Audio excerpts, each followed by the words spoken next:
Greetings, ladies and gentlemen, and welcome to the U.S. Transhumanist Party Virtual Enlightenment Salon of September 19th, 2021.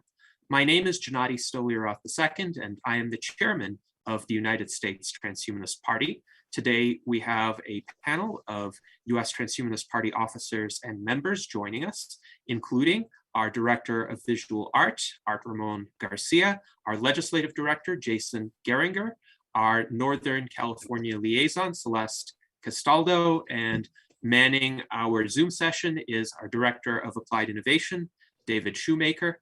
Our special guest today is William Otey. William Otey is the co-founder of the Atlas Island Project and also the author of a fascinating book called The Micronation Revolution. He is a graduate of the University of New Mexico, having received a bachelor's degree paid for by working as a deckhand on fishing boats in Alaska. After a great deal of disillusionment with his activities in the Libertarian Party and trying to change people's minds about their political philosophy, he began seriously contemplating the creation of entirely new nations. He realized that this would allow human beings to have any form of government that they desire, and experimentation with various political systems could flourish, allowing for an evolution. After a great deal of research and writing, he gave several presentations at the Carl Hess Club in Los Angeles, which is a classical liberal dinner club, and continued slowly producing material that would ultimately become the Micronation Revolution. He discovered the Seasteading Institute and was highly influenced by their research and thinking, and he is now hard at work on a second book. This new manuscript closely examines the dramatic ethical decline of the American political system. This book is entitled Unmasking the Wizard. He developed many products and is currently awaiting a decision by the US Patent Office on 2 utility patent designs pending. So a man of many talents. Welcome to William. Thank you for joining us, and tell us a bit more about the Atlas Island Project, the impetus behind it, as well as what it hopes to accomplish. Yeah, thanks for having me. So there's now 5 board members. We just recently brought all of this together.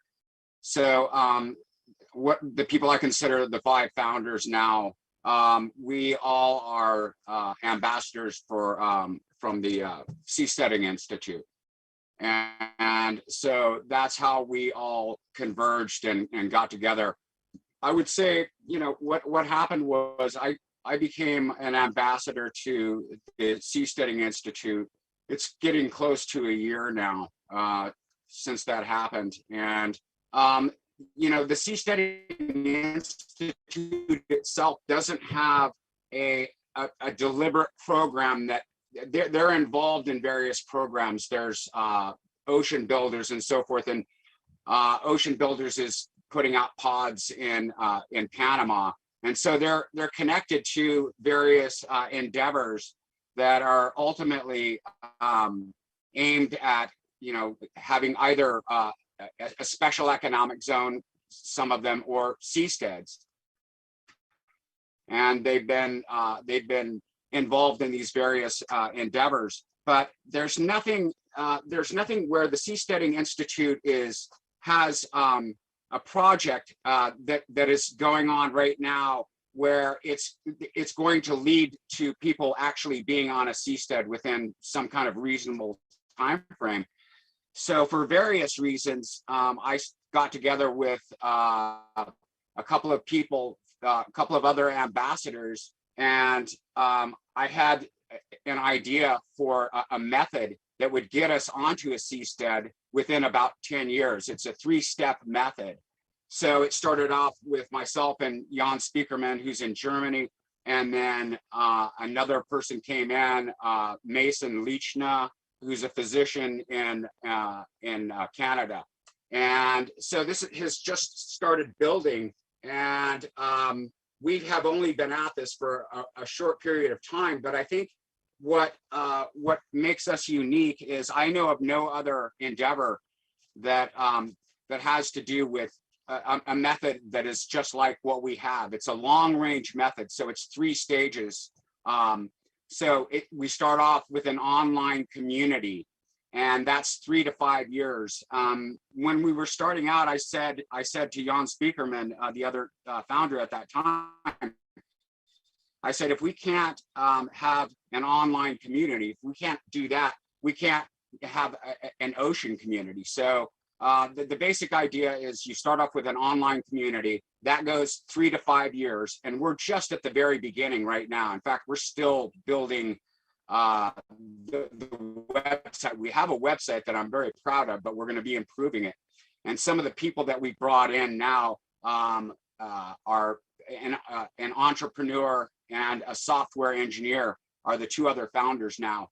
So now we're in a position to actually fully launch, and we're treating it, this whole thing is just, it's a startup. So stage 1 is an online community, 3 to 5 years approximately. Stage 2 is a marina community. So that's going to be in the United States. We haven't decided exactly where. Let's just say it's in coastal Texas, or it's in Florida, or it's in Louisiana. So you have a marina community, which is sort of a proto seastead.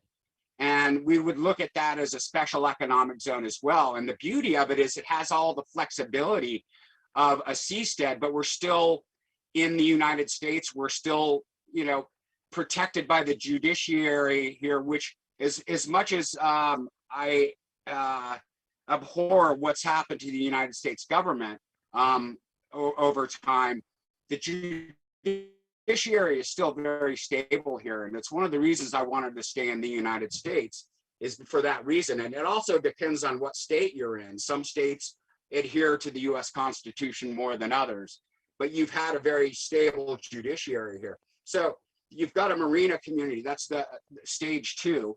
And again, it's like a proto seastead, and people can live on their vessels. You can look at it again as a special economic zone. So people will run their businesses from here. We can grow that out. So at stage 2, again, it's another 3 to 5 years. Now we're preparing to go on to an actual seastead. And the way that we propose to pay for all of this is, in essence, it's the same way that people buy condominium in the United States. You can pay for a condominium in advance. So all of these people put their money forth. You have a private contractor that builds those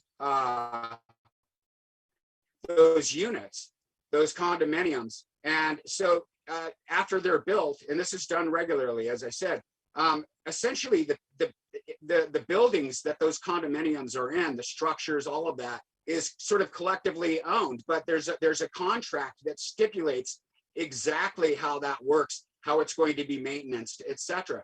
So with this plan, it's a long range plan, so it gives us time to build all of this stuff, and you don't have to be a multi-millionaire in order to be part of this. So that in essence is it. That's the method for Atlas Island project.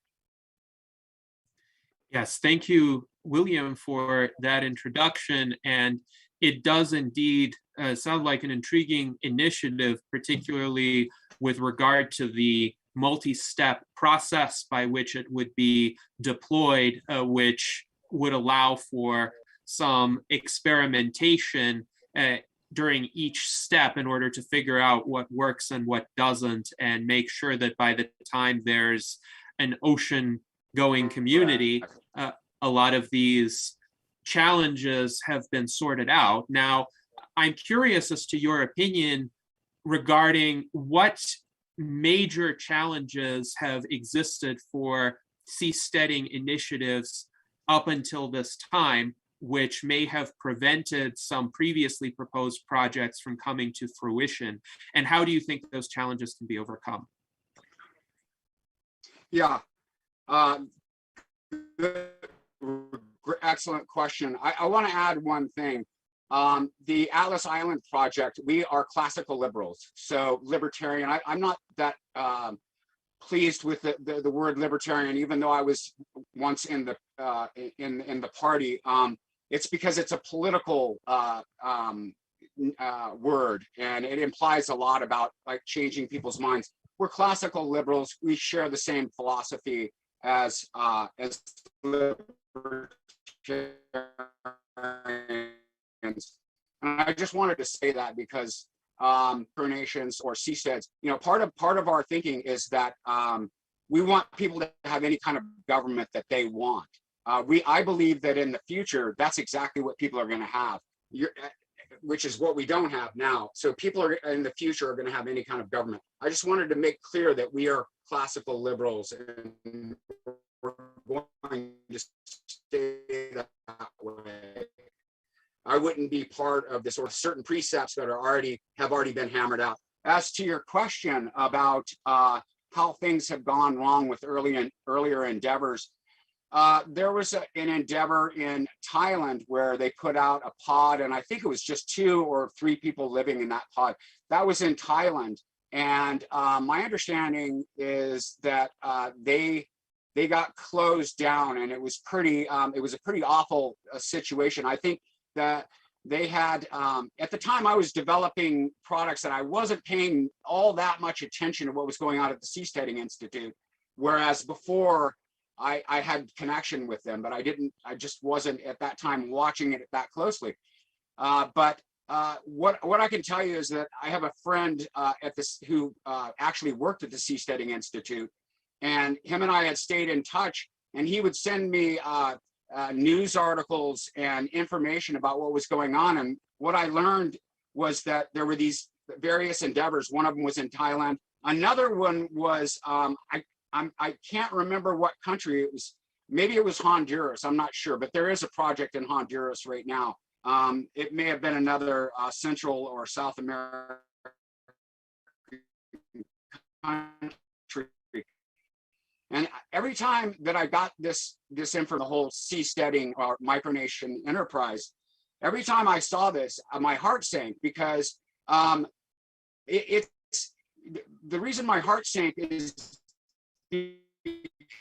because there's a lot of instability in other parts of the world. The governments are they change. You'll have an election and things change drastically. There's situations, I think, where there were something like 24 Supreme Court justices in one of these countries, and that gets shuffled around. So my point is that my perspective, again, which is pretty much like a travesty, but the judiciary has remained stable. So in answer to your question, that's one of the reasons that I think our endeavor, our enterprise, to me, has a greater likelihood of success. So if that answers your question. Yes, so you pointed out one key reason, which is that the governmental and judiciary systems in many other countries are often unstable, and they may change quite dramatically as a different regime comes into power, whereas in the United States, for all of its flaws, there is greater reliability in terms of what the laws are going to be and what the government is or is not going to do. Now, there are, of course, a lot of people who are concerned about how the US government will treat seasteaders or any people who seek a greater degree of individual liberty and political liberty. And one of our viewers, Mike Lazine, is curious about this matter. He asks, how can we avoid the American government from stopping transhumanists or classical liberals or anybody who wants it from having a second citizenship with a micronation? Let's say you get past the stage where you have experimental communities subject to US laws, and you do choose to go out to international waters and create a community there. which would be its own micronation. Do you foresee any difficulties with the government of the United States telling US citizens, no, we don't recognize this, you may not have dual citizenship there, you're still bound by US laws, even if you're out there in international waters?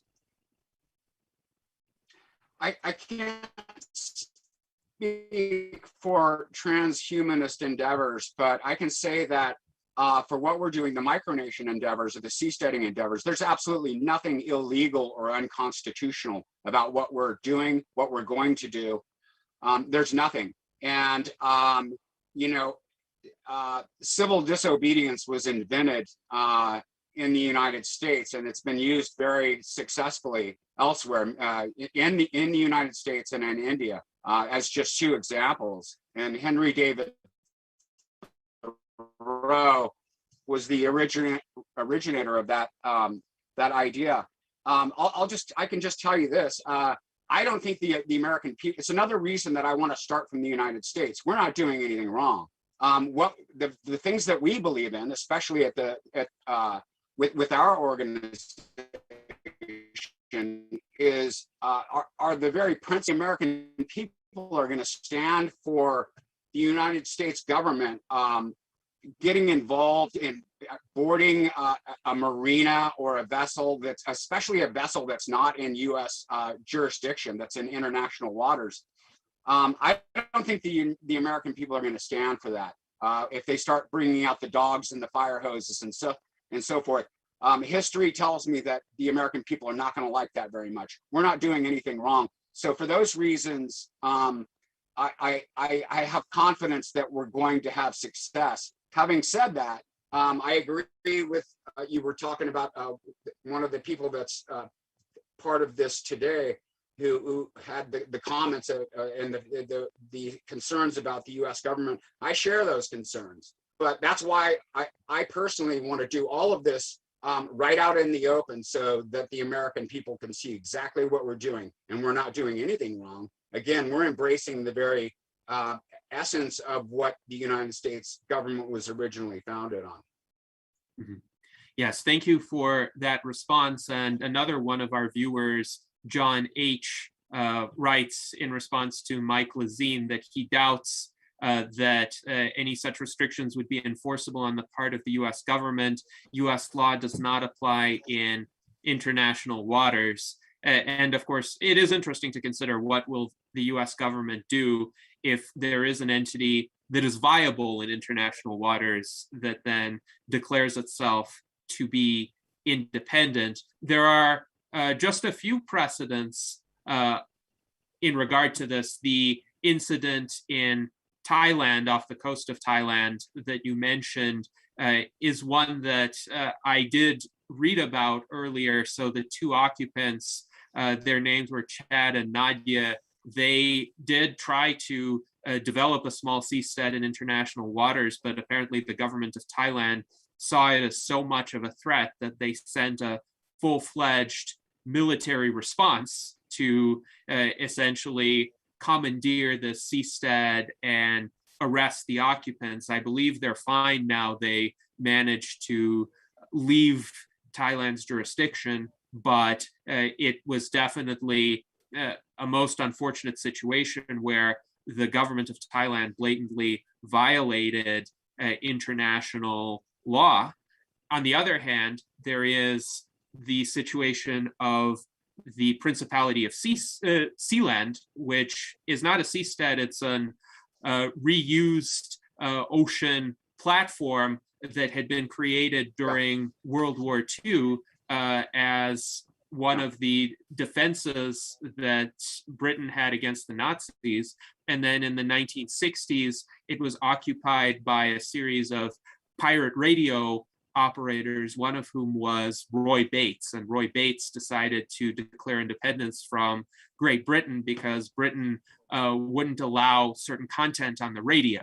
And so he broadcast pirate radio programs off of this platform, the Principality of Sealand. And then there was an attempt by a breakaway sect to take over the platform, and Roy Bates took matters in his own hands and arrested the perpetrators, and the British government wouldn't get involved. So implicitly, they acknowledged the independence of Sealand, and de facto have left it alone ever since that time. But of course, the Bates family never really posed a threat to the British government. The current ruler of Sealand, Michael Bates, he lives on the British mainland and occasionally goes to the platform. So he is also a British citizen. He pays taxes in Britain. I don't think the British government has any problems with him. So those are two examples that show, I think, the spectrum of possibilities. On the one hand, a very harsh crackdown from Thailand's government. On the other hand, a fairly benign type of response from the British government. And it'll be interesting to see which way the US government will incline about this. Now, we do have a question from Jason Geringer. Jason asks, is the plan to stay part of the US or to do a little bit of both, like some of your participants may stay near the US mainland and adhere to US laws, while others might go out into international waters eventually and become independent? What would you project as being kind of the longer term outcome of this? Yeah, so right now what we're looking at is, when I first came up with the concept, the three stages, we've talked about to a seastead. We've been talking about having a second stage too, so there would be two marinas. And the reason for that is I expect that probably the largest proportion of people that are going to be at the marina will come from the United States. The biggest pool of libertarians, classical liberals, is here. The numbers I've seen suggest that this is going to be so, but there's going to be a lot of people from other countries. So my understanding is it's very difficult for people to immigrate into the United States for something like this. So we're thinking about having a second stage too. Let's just say for the sake of talking about it right now, that it's in the Bahamas, and I don't know that it would be. So you would have a second stage too. People could much more easily immigrate to this place. So you would have two marinas would converge onto a single seastead in international waters. As far as some people staying in, in the United States and some being on seasteads. Here's how I look at it. I just described, having two marinas and then people converging onto a seastead and paying for it in the same way that I was talking about at the very beginning, which can be done. When you start pooling people's money together, 5,000 people with $200,000, which is home in the United States. When you put those kinds of numbers together, I believe that if I'm not mistaken, I'm not a math guy, but I think it's $100 million. That's a lot of money. So there's a way to pay for it. But as far as some people being on a seastead and some people, the way I see it is this: we launch from stage two, and people go onto the seastead, and the stage two remains as an incubator. So now you've got people on a seastead. Now you're ginning up this. My belief is this: once it's shown that people are on a seastead, it's just like when people came from Europe to North America. Nobody wanted to go, but once you had people established here, and they started sending stuff back, and all of a sudden there was some profit, and other people went, hey, they didn't all get through starvation or by whatever means, and then more people came. And I think it's going to be the same thing here. So, but in answer to your question, the marinas, I think, are going to stay as incubators. So more people will go there, sort of get acclimated to the ocean mentality. And so I hope that answers that question. Yes, thank you for that response. And Dan Elton, our Director of Scholarship, is wondering where you are based at present. He's curious if you're out at sea right now or on land somewhere, just so that our audience is aware. We're still landlubbers. Like I said, I mean, our organization has just started, but I've got to say that the team that we have now, to me, is like a miracle. And people are coming in and joining, and we haven't even really launched yet. But in answer to his question, so one of our members is in Germany. One of the founders, another founder is in Canada, and the other three of the board members are in the United States. We're a long ways off. We're a long ways off until we have the marina, and we want it that way because we want to bring in as many people as we can with as much expertise. That's already beginning to happen. Again, I mean, to me, I'm really blown away by the people who've come and are part of our a part of our organization. But it's not just the 5 founders. There's all kinds of advisors that are just phenomenal, and those numbers are growing. So you know, yeah, we don't expect to be even at a marina for probably at least 5 years. Thank you for that response. And Alan Crowley says he's familiar with the Atlas Island website, and he has been to your landing page, but he has some confusion as to the difference between starting a seastead and starting an incubator. Could you perhaps clear up that confusion for him? Yeah, I mean, just the incubator comes, actually what happens first is the online community, which we intend to build over the next 3 to 5 years. And during that time is the planning phase for stage 2. As an example, we'll finally decide, are we going to, you know, coastal Texas or Louisiana or Florida? One of our board members is in something that's, he's in a community in Florida right now where people are sort of like-minded people that are classical liberals. So he's already in kind of like a proto marina as we speak. So, but in answer to his question, so it's an online community which we will build over from here for about 5 years, and then we'll go to the second stage, which is the marina, and that marina will eventually. You can look at it as an incubator for stage 3, which is going on to a seastead.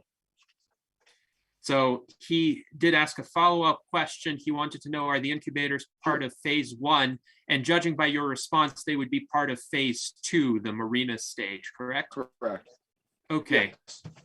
Yes, thank you. And he also asks, the website states engineering and construction efforts will be bought on the open market. Where will the money come from for the harbor and the seastead?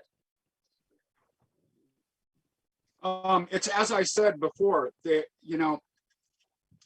basic concept.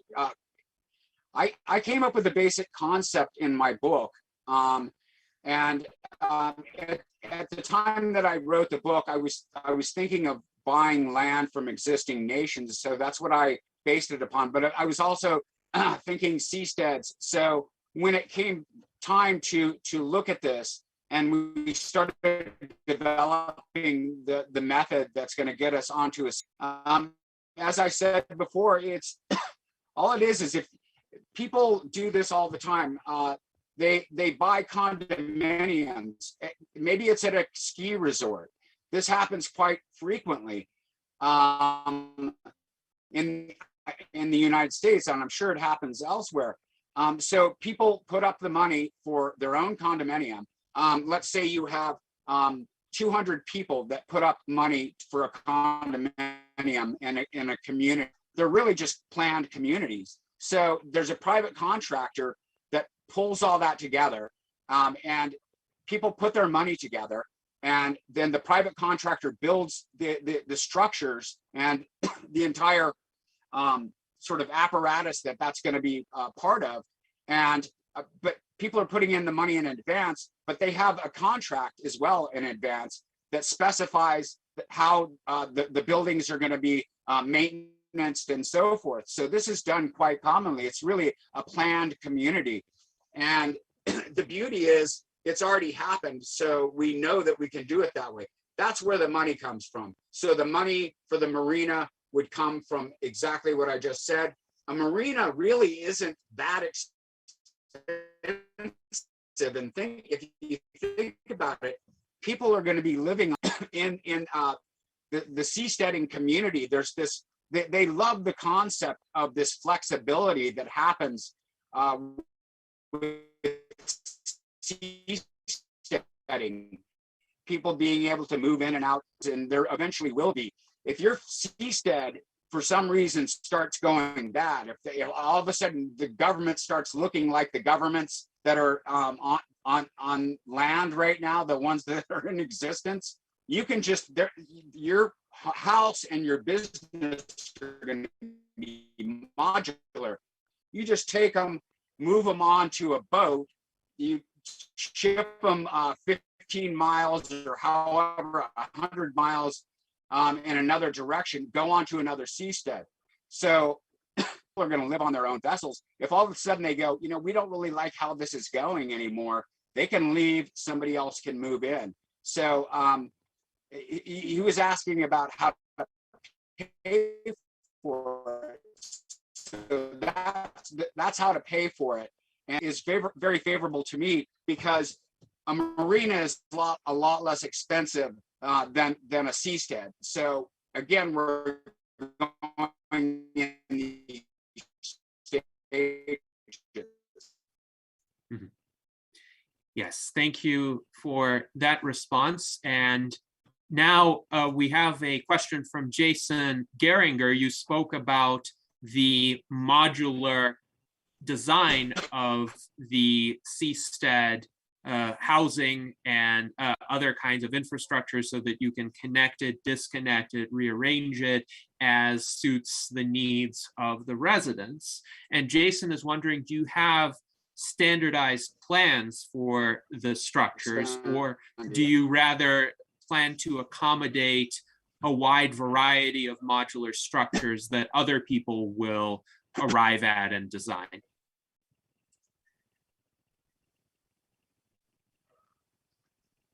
The things that we're going to be talking about over the next 5 years, and then again for another 5 years as we move from stage 2 to stage 3.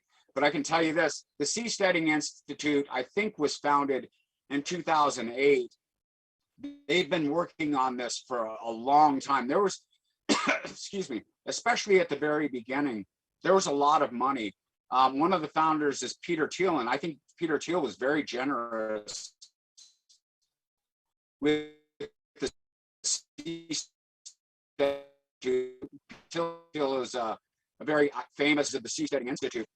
He gave a lot of money, and so did a lot of other people. And so a lot of people were brought in to the Seasteading Institute. We're ambassadors with the Seasteading Institute. One of our advisors, Carly Jackson, is the #2 person at the Seasteading Institute. She's just been incredibly helpful to us. So we have all of this access to experience and information. As far as how it's all going to work out, you know, we're at stage 2. All of our energy, all of our thought, all of, you know, the people that we bring in, our research, everything's going to be just to answer it at the moment. The Seasteading Institute has done enormous amounts of research. They've had marine architects. We have an advisor, but I know the essence of it. And if you go to the Seasteading Institute website, they have all kinds of different configurations. You'll see depictions of various different kinds of seasteads, and there are a whole bunch of them. So I would say the essential components of a seastead is the flexibility. It can expand, it can contract. You can have multiple seasteads around a center. You could have a ship at the center so that the ship can move around and the seastead's back and makes rounds. There's the flexibility is really what it's about. But you know, I think his question had to do with the modular aspect of it.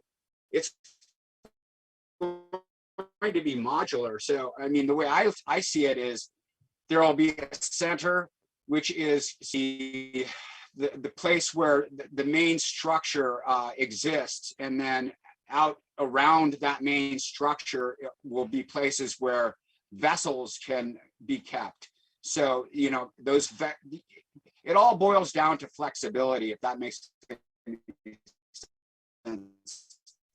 And every design I've seen, that they all have the modular aspect in mind. And again, it's that flexibility that fits into the whole concept of evolution, which is what we're all striving towards. Yes, thank you for that response. And along related lines, Jason Geringer asks, what kinds of energy generation do you mostly expect to use, especially on the ocean-going seasteads? Are you going to have every house or boat generate its own electricity, or would you have a generator that feeds the entire community? You know, it's not my area of expertise, and I hate to just keep relying on the Seasteading Institute, but I know that they've gone into that in great detail. And again, there's ocean architects, marine engineers that have gone into all of this. But I would, in answer to the question, you know, there's so many gargantuan cruise ships that are on the water. And this is one of the beautiful things about seasteading in general, is when you think of all of the cruise ships and just all the commerce that happens on the ocean, this has been going on for a very long, way over 100 years. So oil rigs, people living on oil rigs. So a lot of the heavy lifting, in a sense, has already been done. If you think about it, gargantuan cruise ships have to have power sources. And again, it's not my area of expertise, but I just know that it can be done. So if that answers that question. Yes, thank you for that response. And indeed, cruise ships are able to power themselves, and perhaps a transitional phase could be the seastead community forming around a cruise ship and relying on the power from the cruise ship for a while until the seasteads are able to generate their own electricity or supplement, say with solar panel systems. Another possibility that we discussed just before the start of this virtual Enlightenment Salon is OTEC, Ocean Thermal Energy Conversion. And I have posted a link to the Wikipedia page on OTEC in the chat. There have been some OTEC plants constructed in the last decade off the coasts of Japan and Hawaii. But it is definitely, I think, an important discussion for seasteaders to engage in. Another aspect to consider is emergency response. And this is a question that Daniel Twett has. How do you do emergency response on the water? Let's say somebody in the community needs urgent medical attention. They need to get rushed to a hospital somewhere. What would be the process for ensuring that that happens? What emergency resources would exist on the seastead as opposed to situations where one would need to go to a land-based facility to get more advanced treatment? Yeah, I believe that even the first one of our founders, Mason Leishna, is a physician. He's in Canada. So my guess is we're going to have our own medical facilities. But again, I would turn back to the reality of cruise ships, and keep in mind that I mean, the way that I see the first seastead or seasteads working is that they're going to move around. That's the way that I would prefer it. I don't know exactly how that's going to work, but one of the beauties of seasteads is that they move around. So the likelihood is that we're going to have good relationships with whatever country that we're sort of nearest. So my answer to that would be if somebody, we will be able to, because the seasteads are going to grow. So maybe at the beginning there's only 500 people on that seastead, or 1,000 or something. You know, you really don't get a hospital until you get to something like so. But in answer to your question, it would be the same as with a cruise ship. So we would be in the vicinity of a place probably at the beginning where you can fly somebody with a helicopter to a more advanced facility on a mainland. If that answers that question. But eventually, once we get started, I think the seastead phenomenon is going to grow, and I can see, like, I've been thinking about this lately. I can see seasteads that have, you know, sort of satellite seasteads that are not necessarily part of that main one, and then all of a sudden your numbers increase, etc. So eventually, you know, the facilities for helping people medically are going to be there. And, you know, there's a lot of ways to make money no matter where you're at, especially now. So I expect that the people on seasteads are going to do well financially. And the facilities such as medical facilities are going to evolve as this whole, we don't know exactly where it's all going to go.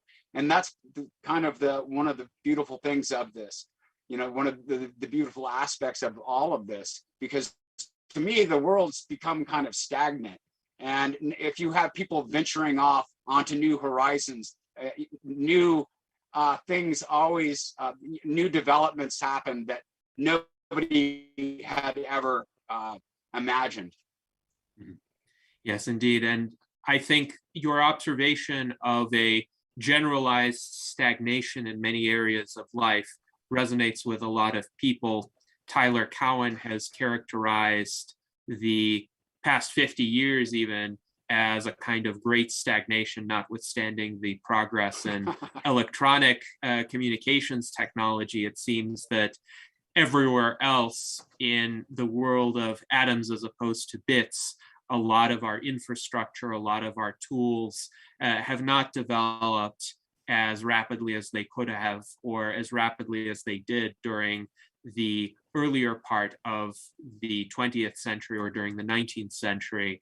And we had a virtual Enlightenment Salon last year with Jason Crawford, who also discussed the observation that in some areas, progress seems to be slowing rather than accelerating, and we need a discipline of progress studies in order to figure out what factors are most conducive to rapid technological and institutional progress. And I do think the ability to have jurisdictional experimentation, a new frontier that people effectively create, will lead to a flowering of possibilities there that could ultimately be translated to land-based institutions as well.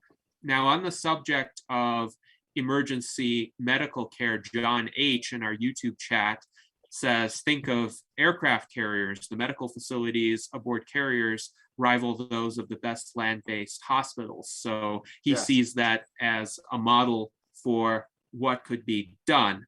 And now Mike Lazine is wondering, how do the seasteads stay in place and not move with an ocean's currents under or over the water? And also, what about surviving storms or hurricanes or typhoons. And I understand a little bit of floating, a little bit of drift here and there probably wouldn't be a big issue. But what about major ocean currents or cataclysmic types of events like a hurricane? How would a seasteading community withstand that or adapt to it?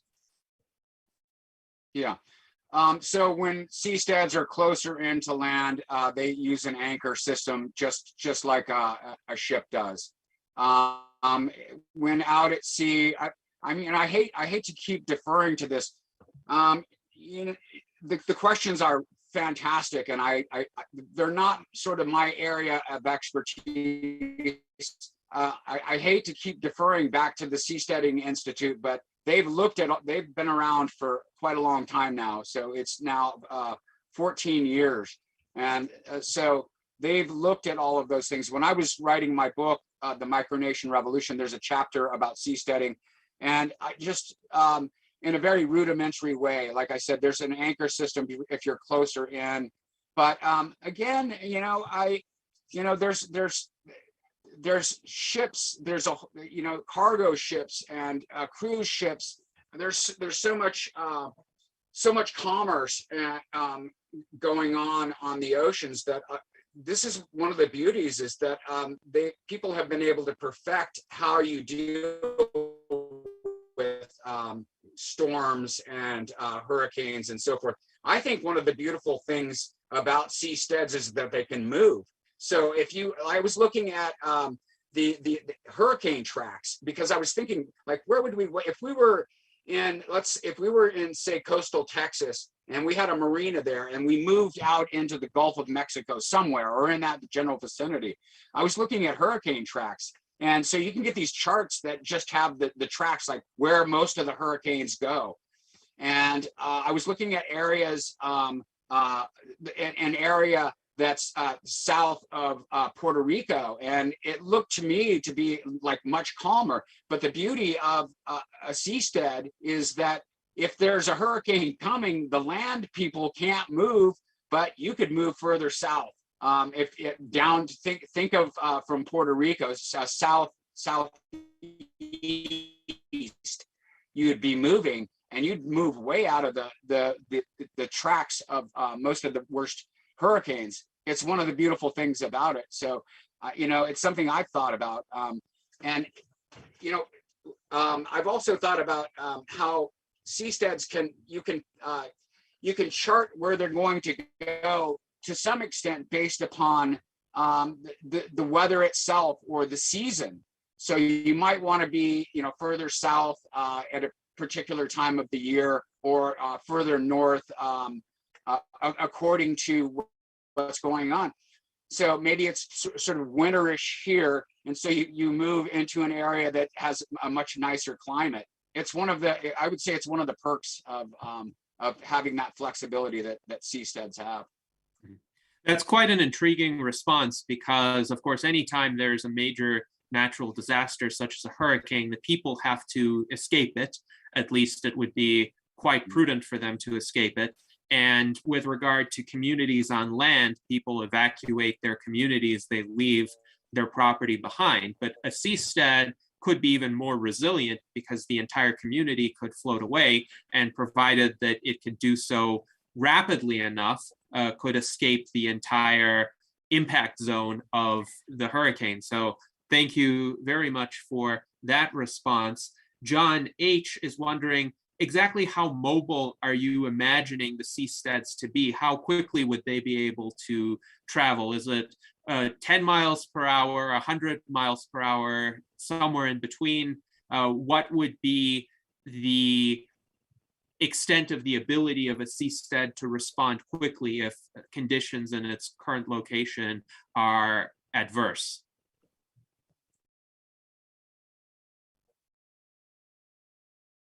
That's a good question, but it's very difficult to answer.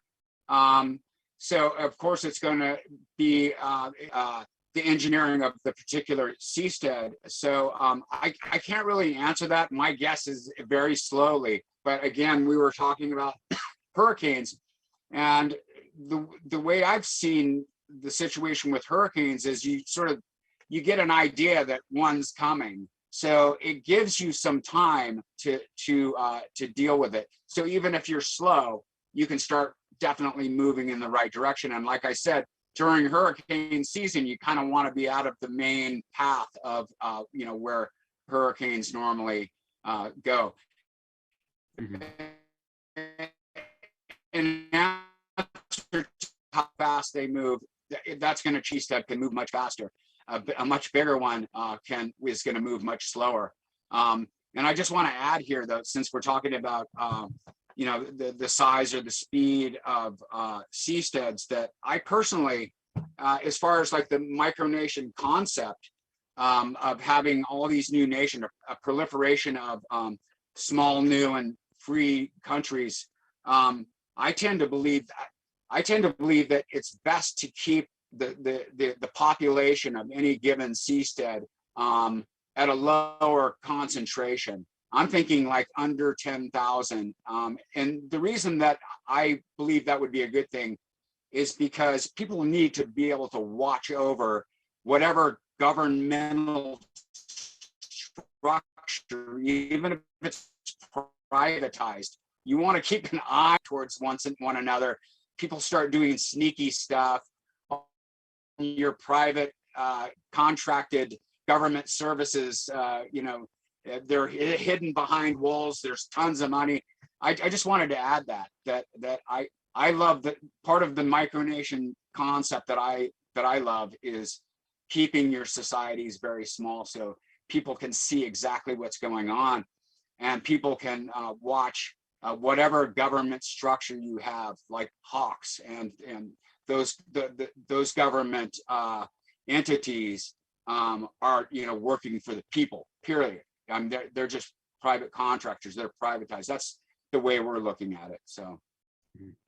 Yes, thank you. This is an interesting and important point, and it is a good bridge into our discussion on governance. So your point is, in a smaller community, it is easier for the citizens to exercise their vigilance and understand what is happening with regard to the governance functions, and to provide effective oversight of the governance functions by the people.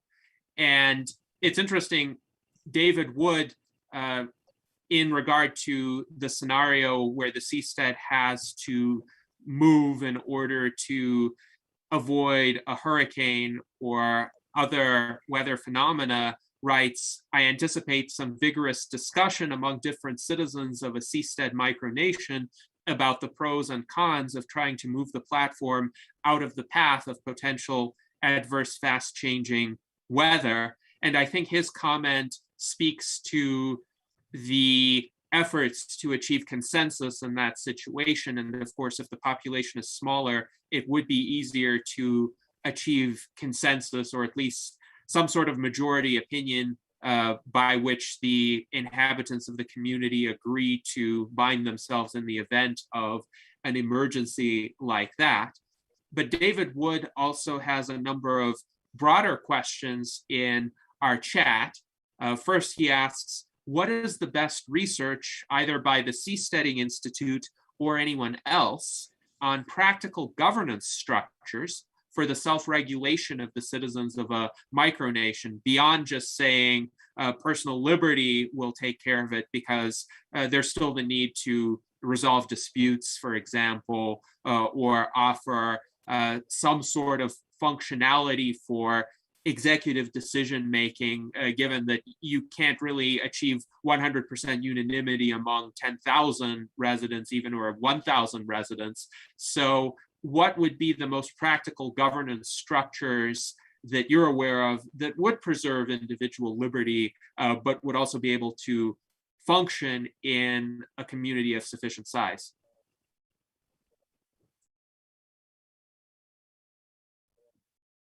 I can only speak for the Atlas Island project, but we are building our community on our online community right now, which is going to end up being a marina community. So if you look at our website, there's core principles, and actually I want to keep it very simple right now. If you look at the US Constitution, it's actually very simple, and it's become extraordinarily complicated. I mean, the government, because the government has evolved into something it was never supposed to be. And there was never the authority for it to become what it is. But in answer to his question, I would say we have core principles. We're going to stick by those core principles. To me, and I can't, other endeavors are going to have their own philosophies. We're classical liberals. We have core principles, but part of our overall intent is that we want to have privatized government. And so we want private contractors to run the civic duties, and even, of course, and especially the judiciary, and especially security. So people might say, well, that sounds crazy, but as an example, Sandy Springs, Georgia, has privatized their government functions in the United States, and it works. And if you can go online and read about what happened, there was kind of a miracle. And people might ask, well, why didn't that spread? State, local, federal, it doesn't matter. They have no incentives. The people that run things now have no incentive to privatize their government, even though it's an incredibly good way to do it. Why? They'll lose their power. They'll lose the money that comes into them. And this is the problem. And it's one of the reasons that things are sort of locked up right now. But is the best way that I can answer that question is we have core principles that we're not going to diverge from. And, it's at the very basis of our thinking is that we're going to privatize government, and you won't have politicians as we know them. There's not going to, the whole, in my estimation, to me, the worst scourge on the face of the earth for humanity is the political. Pick your country. There's roughly 195 of them. This is the worst problem for humans, in my opinion, is the political class, politicians, because they have a system where they've been able to wire things for themselves. And so part of the entire enterprise of a micronation expansion, what I call a micronation revolution, is that government is going to be able to evolve. Once you have all of these new countries, they can experiment, innovate, and people will have the choices, and you'll have a true evolution.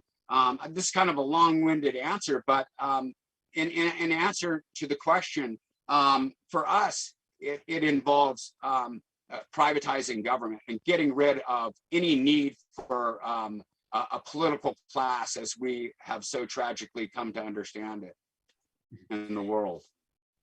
Yes, thank you for that response. Now, David Wood does state his view in the YouTube chat that politics are inevitable whenever sufficiently many people have to coexist with each other. And I know that he is not fond of the current political class either, and he sees some flaws, some severe flaws with how that political class has behaved. But it seems that questions of politics and resolving certain kinds of human conflicts are unavoidable because humans exist in societies where different interests will collide. And indeed, the basic question that politics has to address and often fails to address is the question of how to protect people from violent harm that other people may wish to impose upon them. Because yes, there can be oppressive governments, but there are also private criminals who exist, people who might choose to steal or kill or injure or threaten or commit white collar fraud And there are also other disputes among well-meaning people. So David points out an article that was recently published in The Guardian about the Satoshi cryptocurrency cruise ship. And that was an attempt fairly recently during this pandemic. The cruise ship was launched about a year ago. And it turns out there were a lot of competing ideas among the occupants over rules for keeping pets on board or the rules for taking out insurance. So these aren't even issues where anybody had bad intent. It's just these people had different ideas about what should be allowed, what should be part of the contract, what should be restricted. So how do you propose to address those kinds of issues in a way that would at least keep the peace to a sufficient extent that the community doesn't fall apart and people recognize, all right, this is the contract, these are the principles and the rules that we have to abide by, and we voluntarily opted into this. We're going to do our best in order to preserve the foundations of this arrangement. So one of the things that I love about what I call the micronation concepts is that governments can be formed before people actually go on to a seastead, before it's even built. So when you have a situation like that, like we'll be at stage 2, we'll be at a marina, and then so there's roughly 5 years after that we have time to put together a compact. So that gives us ample time. When the American Revolution happened, all the people from the various colonies came together and they had to agree on, they had to create a central government. Part of what went wrong there was they had to make really bad compromises, things such as slavery and so forth. They were under the gun, so to speak. There was a war going on, and they were sort of forced into having to make agreements. Some of those agreements were really bad. So the way that I look at this is, once you get to the marina stage, you already have like-minded people. In the case of us, it's classical liberals. If a person's not a classical liberal, they're just not in the right place. It's nothing against you. So when you're at the marina stage 2, the marina community, that's going to give us ample time to get a compact that will work for the people who are there. Having said that, of course, people are going to have to figure out how to do it. There's going to have to be representation. But here, I want to say this about the government that we foresee, which is government that is private contractors. So once we have a privatized government in place, the way that we see it is that each one of those private contractors is going, the most important thing is the clarity, and that this is going to be, everything that the government does is going to be transparent and accountable to the people. This is how I think the best, once you've privatized it, to have everything that privatized government does totally accountable to people, totally transparent. So the decisions that are going to be made are going to be sort of the minutia of the whole thing, because we'll already have a compact that describes what we should do, and people's rights will be protected. But it's not going to be a government in the traditional sense where you've got politicians who can amass power and so forth, because a government is going to be run by private contractors. Again, it all comes down to transparency and accountability to the citizens. We also want to have, each citizen will have, in order to be a citizen, you'll sign a contract that guarantees you certain things. And then you'll have a compact that tells you exactly what the government can and cannot do. I want to add one more thing, which is this. It's proof, right? But I can tell you, let's say, even though you have all these things, a private citizen contract, you've got privatized government with, you've decided everything in advance, all of that, nothing is foolproof. Here's what I can say. If your government starts going really bad and you realize that it's not fixable, it's time to move somewhere else. And that's part of the entire seasteading micronation concept, is that if things get together with like-minded people and create another micronation or another seastead, it's a mechanism that doesn't exist at the present time. And there's another good aspect to this, another great function, which is that if your government goes bad and people start leaving, where's the money going to come from to keep that bad government together? It's going to dry up. They're not going to have the resources, and the people who are left there are going to be going, where did all the money go? There used to be a bunch of people here, and now there's not. One of the main problems with government is government going bad, which always seems to happen, right? Well, this is a way that the micronation concept that takes care of that. Yes, thank you for that response. And on the subject of what to do if and when the government goes bad, David Wood points out the idea that contractors can be terminated by citizens and replaced by other contractors at any time, but he wonders, how will disputes about the suitability of contractors be resolved without a political class to represent the citizens? He also points out that many governance systems may seem fine in times of plenty. It is only when things get hard, for instance, when the micronation is at sea, that the flaws of these systems will become more evident. So let's say the seastead community is out at sea and there are some serious issues. Not every resource is abundant, and there may be some challenges with the infrastructure, and the contracting firm, whatever it is, isn't doing the best job according to the citizens. And a lot of the citizens have issues with that firm.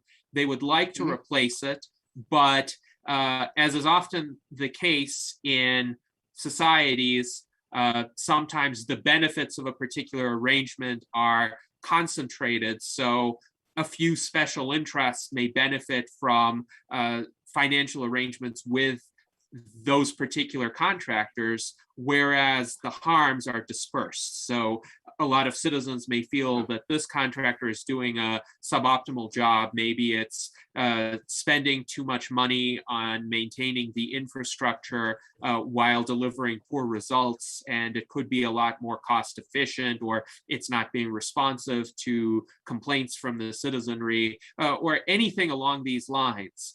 So how do the citizens get together and decide to replace that contractor?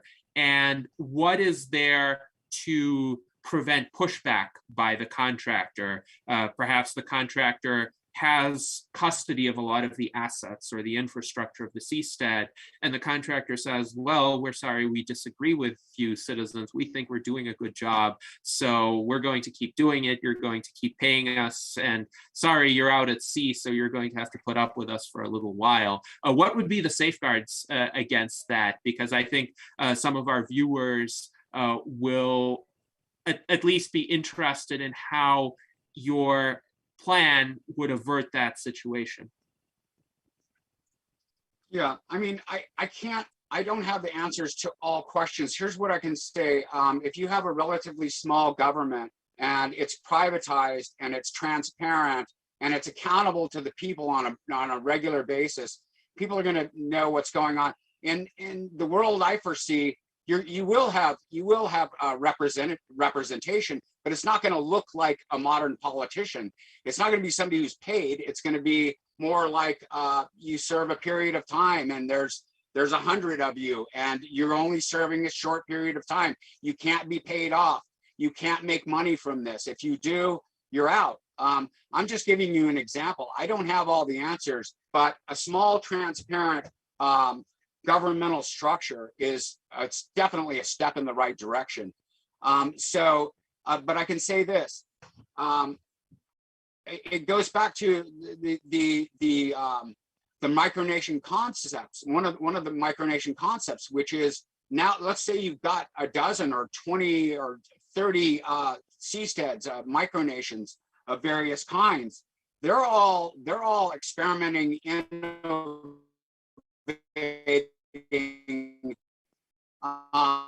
in order to make this. So you've got a built-in mechanism, I think, for that, which is there's an evolution that's going to be going on because there's going to be cross-pollination. People are going to be looking, oh, over here they did this, over here. So an evolution is going to take place. I can't answer every question because it's going to happen in that process. So things are going to get work. Human beings are incredibly ingenious and flexible, amazingly so, especially when they have to be. So I expect that as these societies develop, people will innovate, they'll experiment, and that evolution is going to take place because of what I was saying, the cross-pollination. If you've got 100 seasteads, people are gonna be communicating and traveling from one to the other, and they're gonna learn from that experience. Yes, and I think you made some important points there. First of all, with regard to jurisdictional competition and how if in a particular seastead, the governance function is not ideal, there will be other communities that the citizens could refer to for better ideas, or even moving to those communities if they are sufficiently frustrated with the one where they're living. Also, you mentioned that there would be citizen representatives. So that's probably what David Wood was referring to in terms of a political class, but they wouldn't look like conventional politicians. They wouldn't be career politicians. They would rather be interested citizens with a sense of civic responsibility, a desire to make their community better, and they would be doing this not for their own enrichment, but because they care about the community being run well and free of these kinds of suboptimalities. Now, with regard to historical examples of this, for a long time, England and then Great Britain were governed fairly well because it did have a class of gentlemen, essentially, who didn't need to make money off of politics. And they got involved. They tended to sit in either the House of Lords or the House of Commons, depending on their social position, because it was expected of their rank in society that they would spend some time as a civic duty. And so they really didn't make decisions for their own enrichment. And later on in the 19th century, as a class of liberal industrialists, classical liberal industrialists came into prominence, they also started sitting in the House of Commons, and they generally were in favor of reforms like free trade, ending protectionist tariffs like the Corn Laws, for instance. And they too didn't need politics for their own enrichment. They just wanted to enact policies that they considered to be better for Great Britain and its citizens. So it is of benefit, I think, to have a group of individuals who don't need politics for money, whose entire involvement in politics is out of a desire to improve matters in ways that cannot be improved just through a private individual action. So I hope that that kind of group of people is able to exist in a seastead community, presumably these would be people with enough time and resources on their hands that they don't need to worry about an income, or they have an income elsewhere from a well-paying job or their investments perhaps, and their interest in governance is purely out of the desire for making it better. Do you think a seastead community will attract enough such individuals to make that model work? I do, and also it's good to think about technology and how that's going to, we have these systems that are based upon the world as it was just 100 years ago. The world was a very, very different place. 200 years ago, it becomes ancient, relatively speaking, in terms of how the world works. So now we have technology, and think of like all that are taken care of by private contractors, and all of it really, again, it boils down to transparency going on. Everybody's going to be able to see what's going on, and part of that's technological. Part of it is the fact that you've got relatively small amounts of people at any given micronation, which again, to me is one of the most important things. Is you want to keep the micronation relatively small so that people see what's going on. I think that consideration that private contractors are taking care of the civic responsibilities, they're transparent, they're accountable on a regular basis, let's say a monthly basis, where every scrap of money has to be reported to every citizen. Okay, that's a completely different scenario than what we have in the world today, and it can be done technologically. So when I say a representative, I don't even think of anything close to a modern day politician. I'm talking about,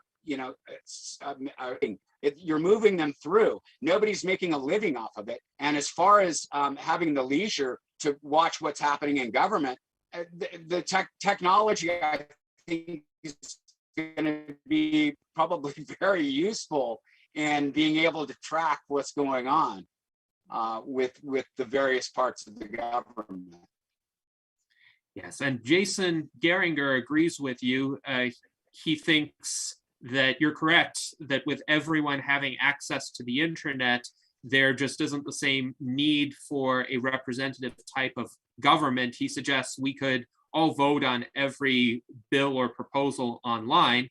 We could still have representatives, but they would have to vote the way the people, their constituents, would prefer them to vote, and everyone will know if they do not. So that could be another way to prevent the representatives from being corrupted by the special interests the way that they often currently are, because they have more access to the special interests than to their everyday constituents. And I know a bit about how legislatures work. I've observed some unsavory aspects of this where lobbyists for special interest groups have a lot of sway, because they can deliver campaign contributions, and sometimes they can also run campaigns against legislators who displease them. At the same time, any individual constituent will only make a small difference with regard to a legislator's re-election chances.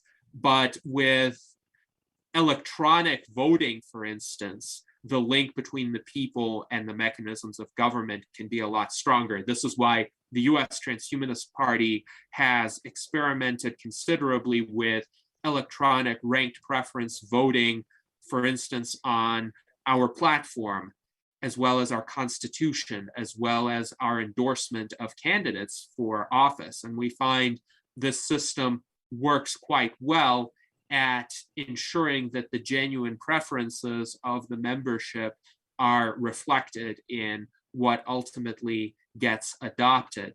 Now, Celeste Castaldo points out a few arrangements that were recently implemented that could be models, at least for transition to seasteading. She asks, have you looked at the Heart of Europe project, which consists of floating homes that were developed off the man-made world islands in Dubai? These floating homes could be unanchored and moved by the owners, so they appear to have developed very similarly to a seasteading style. And she also points out that in Northern California, there are a number of floating homes that the authorities allow in certain locations, as long as the properties are maintained so as to be able to move off of the marinas safely and follow any other local requirements. So are you aware of the Heart of Europe project off of Dubai, as well as the situation with floating homes in Northern California? I'm not. My good friend Jan Spiekerman, who's in Germany, he follows a lot of this stuff. I'm sorry to say, my personal interest has been much more along the lines of how micronations are going to alter the way that political structures evolve and so forth. I don't know about that, but it sounds familiar. There, again, all of us are seasteading ambassadors, and people have various different areas of interest. And my friend Jan Spiekerman probably knows about that. He's one of the founders of the Atlas Island Project. And I would say that if you get involved with the Seasteading Institute, you can ask them questions, and they probably have information about that. If you contact us, I'm going to guess that my friend Jan Spiekerman probably has information on that. Yes, and we certainly have a connection to Jan Spiekerman because he is our advisor on seasteads and micronations. So right. Indeed, those would be good questions to pose to him. Now, Celeste, for the education of our viewers, is there anything else you would like to say about the kinds of communities that you mentioned, either off the coast of Dubai or in Northern California?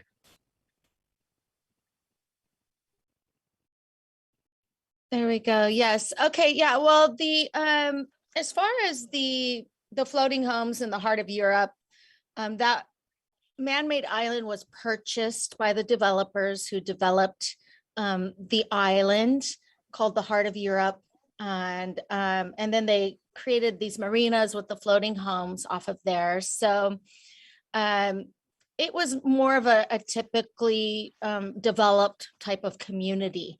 It doesn't really have any of those kind of micronation independent of where the community was developed, other than the fact I remember when I visited the floating homes and the islands that I had asked about, well, could I move the floating home to somewhere else, And so they had mentioned that was an ability of those floating home owners to unanchor and move and relocate the floating homes that they were selling. And so I thought that was interesting at the time. And then in Northern California, again, everything is done by the county where the floating homes are located. The individual counties are the authorities over those floating home spaces. So it does not have an independent real regulation other than the marinas and places like that do have their own regulations that they go by. So I know there are a number of people in San Francisco, let's say, that would like to live on a large boat even in the marinas, and most of San Francisco does not allow that. But over in Marin County in Sausalito, it's quite famous, a lot of floating homes. And I saw that recently that they were actually enforcing this, the maintenance of the properties of the floating homes and the boats, that they had to be able to float and move away from the marina to be able to stay. And they've just started enforcing that, which was a little bit controversial during the pandemic lockdowns and the kind of the protections of the people from eviction. And so that there was a bit of a controversy going on with that. And actually quite a controversy, because some of the people's properties were not floating and were not properly maintained and could not move from the marina, and they were removed from the marina. So I've seen there's been some controversy here in Northern California regarding some of these issues. And so, but yeah, there's no kind of real independent regulation. Like I know William's talking about this kind of the independence of the seasteading, to where the local community would have, its own rules in place that would be, let's say, separate from the county of Marin or something like that. So yeah, I just thought I'd point them out because there's and there are some in San Francisco I saw recently as well. They have some floating homes that they don't appear to be boat style. They appear to be just strictly floating homes. There's quite a few of those in Northern California, to where there's floating homes that are either or the boat style that are maintained on marinas, or some that are literally just floating homes that were never a boat, and they may have to be pulled by a boat in order to be moved, but would just maybe require the basic floating abilities that are maintained by the authorities. So yeah, but it's interesting because I've heard recently that they were talking about some new development ideas for San Francisco in particular, because there's not a lot of space for them to actually build much more in the city. And I heard some of the developers talking about they wanted to build some floating developments, and that they could get they were excited about some of the ideas of having some freedom within these floating developments that would be separate from like the land part of the city somehow. So yeah, it's interesting. Yes, indeed. This is interesting, and it gives us a glimpse into the current situation with regard to floating homes and how authorities in certain jurisdictions perceive them. And it's possible that an experimental community in a marina prior to going out into international waters would be bound by similar kinds of requirements depending on where it's located, but perhaps that would be acceptable for the transitional stage as the community is developed, as the infrastructure is developed, as ideas are developed for creating a truly independent micronation. The residents would agree to abide by the local regulations in the meantime, just to not cause trouble and be able to grow as a community up until the point where they're ready to move out onto international waters. Would you agree with that, William, in terms of how at least the Atlas Island project would approach this stage 2 that you described?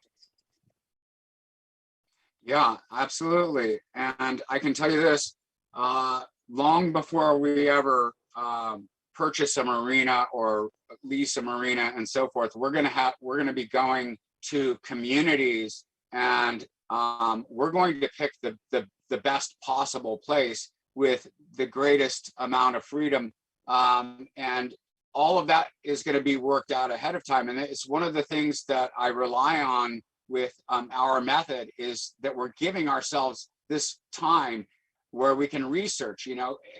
One of our founders is in the coastal Florida area. So, he already has an idea of what's going on there. We had an attorney from Texas. I think she was from Austin, and she knew a lot about Texas law and so forth. As we get closer, we're going to be able to examine with a great deal of detail exactly what we're getting into. So we will choose our destination for stage 2 based largely upon what kind of community is surrounding us. And I expect absolutely that, they're going to know exactly what we're going to do. And I expect that they're probably going to be welcoming, because money is going to be coming into their sphere. But we expect to create relationships with the people in, let's say it's a county in Louisiana or in Florida or Texas.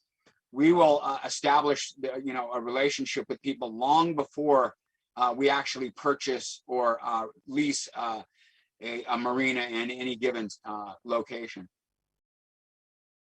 Yes, thank you, William, for that answer. And we would also like to thank John H. for his super chat. He says, keep it up, and we certainly shall. Now, he also has a question with regard to whether you or anyone else know whether the United Nations has taken any formal position with respect to seasteads in international waters. And from the YouTube chat, some of the commentators have stated it's very difficult to get the UN to recognize a country. For instance, Asgardia, which is an experimental space nation, which actually has launched a satellite into space, as far as I'm aware. They still have had difficulty getting UN recognition, even though they have hundreds of thousands of supporters. So, William, do you think there's any hope for the UN to recognize seastead micronation, or are you not placing any reliance on that, at least initially?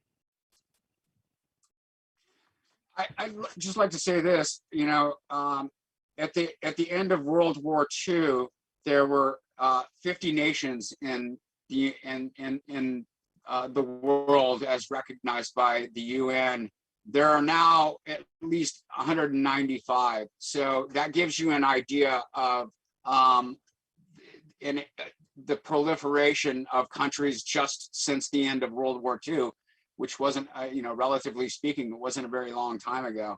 As far as being recognized by the UN, again, it's not my area of expertise. I can tell you that that the president of the Seasteading Institute is Joe Quirk. Joe Quirk is working right now on getting the whole flagging situation worked out. And what I mean by that is, cruise ships or vessels that are on the ocean, they have there's a system where vessels have flags of various countries and so forth. They're working all of that out right now. So again, I don't expect that we'll be on a seastead for 10 years. I think we're very fortunate in that a lot of the heavy lifting as far as the flag situation and being recognized by the UN is going to be worked out. My guess is it's being worked out right now. There are ways you can get flags from various countries. Basically, they just lease them out. So you pay a certain amount of money and you can fly under their flag. So it's not my area of expertise again, but I was just at a meeting where this was being discussed. It's an important issue, and it's being worked out. I would just say one more thing, which is nobody owns the oceans, and the idea that we have to be necessarily recognized by the UN. This is my own personal belief.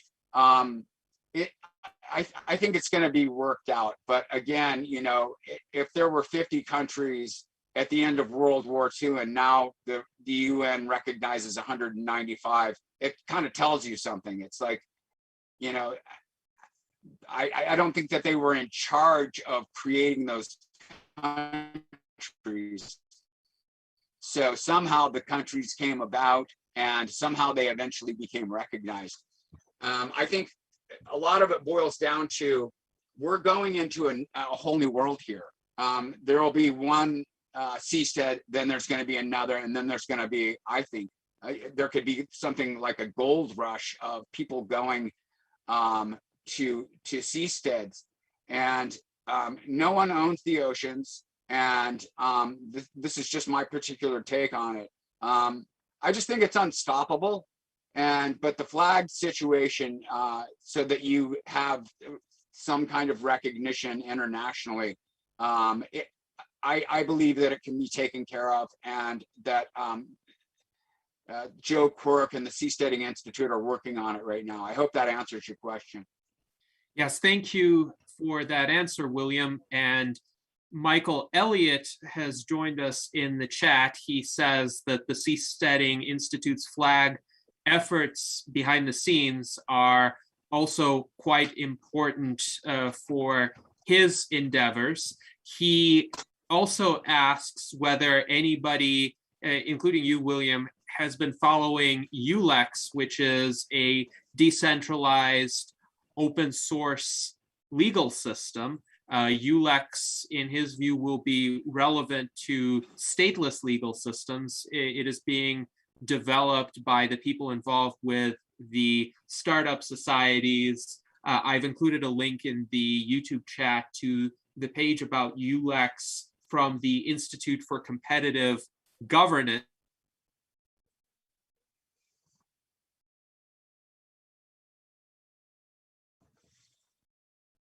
Oh, did we lose Gennady? Oh no. I think we lost Gennady. Hey, William, what do you think about island making? I know China's creating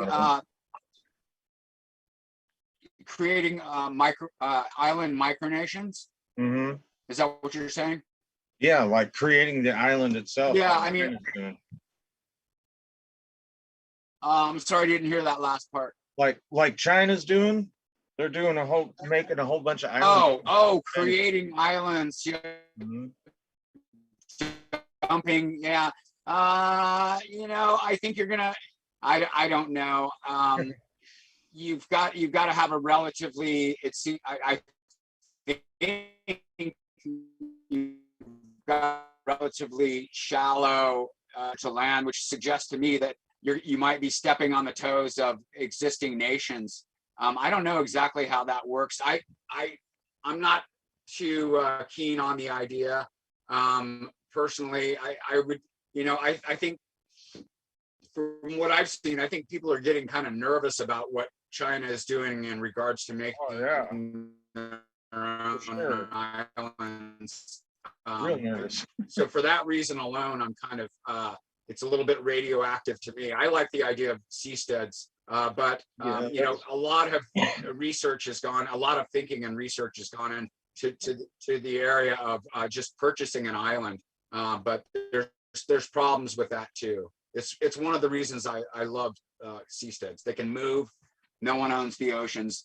Most islands fall under the jurisdiction of some government or another, whether it's France or the United States or Great Britain, and I just don't want to get involved in that myself. So. Yeah, you're right. As soon as you make an island, and as soon as it's land, well, then it's not in the ocean, and you lose some of them benefits that you gain from seasteading if it's now land. So yeah. Did you make it back, Gennady? Yes. Thank you, Jason, for picking up the conversation. And it looks like we've had a good discussion about private islands, man-made islands, as contrasted with seasteads. So I'm not sure how much of the question that I was trying to relate got communicated, but the question was posed by Michael Elliott about ULEX, the decentralized legal system. Are you aware of it, William, or any other decentralized legal systems under development that could be used by seastead micronations? Can you elaborate on that just a little bit more? Give me a little bit more detail. So ULEX is an open source legal system that is being developed by the Institute for Competitive Governance. And there is a page on the Institute for Competitive Governance website that explains it. I have linked to it in the YouTube chat, and Jason has linked to it in our internal chat. Indeed, ULEX was an initiative that was started by Tom W. Bell, who also happened to be an early transhumanist and extropian. He collaborated with Max Moore within the extropian movement in the 1990s. Yeah. And ULEX is an open source initiative. The website describes it as follows. ULEX version 1.1 uses procedural rules, the process to make rulings, and substantive rules, how the facts in the case will be handled. The default procedure for resolving disputes in ULEX version 1.1 is comprised of 3 elements. One would be the judges. Each party selects a judge who then will collaborate to select a third. The second element would be remedies. The judges select a remedy proposed by one of the parties. And the third aspect would be costs. The losing party pays the winning party's legal costs. The default substantive rules of ULEX version 1.1 come from the American Law Institute's restatements of the common law, the Uniform Law Institute's Uniform Business Organizations Code, and other select rule sets. And each of these are standard best practices for international private law. So that's how the website describes ULEX, and the connection with the transhumanist movement via Tom Bell is quite interesting. It seems that this approach was born out of some of the same ideas and the same spirit as animated the early transhumanist movement. So any thoughts on that, William? I don't know that much about it. It sounds like something that I'd like to hear more about. Tom Bell was at that last meeting that I was talking about. It was a meeting with Joe Quirk and the Seasteading ambassadors, and Tom Bell was there. And we were talking about the flag situation and so forth. It's not my area of expertise. It sounds interesting. It sounds like, to me, what they're talking about is almost like sort of universal law application or something like that, like where you're taking elements of historical elements of law and pulling it together in a way that would allow new countries to evolve. That's what it sounds like to me. I don't know that much about it. I'm sorry on that. Sounds really interesting, though. I wonder if anybody has used it all that much and if it actually works. So Michael Elliott points out in the YouTube chat that ULEX is working with an indigenous Indian tribe that has sovereignty, and the tribe is willing to cooperate with ULEX and provide the legal and sovereign support of the flag that they will end up flying. So that's a very interesting development, and as far as practical applications go, could be quite fruitful. Now, Celeste Castaldo is wondering, how far out into the ocean or sea do you have to go to enter international waters that are not under any individual nation's ownership? And I think this, of course, will be important as a practical consideration for any seastead community. They'll have to decide, well, how far do they want to float away from the mainland, and will that get them into international waters? It's a good question. And, the answer to that, my understanding is it varies.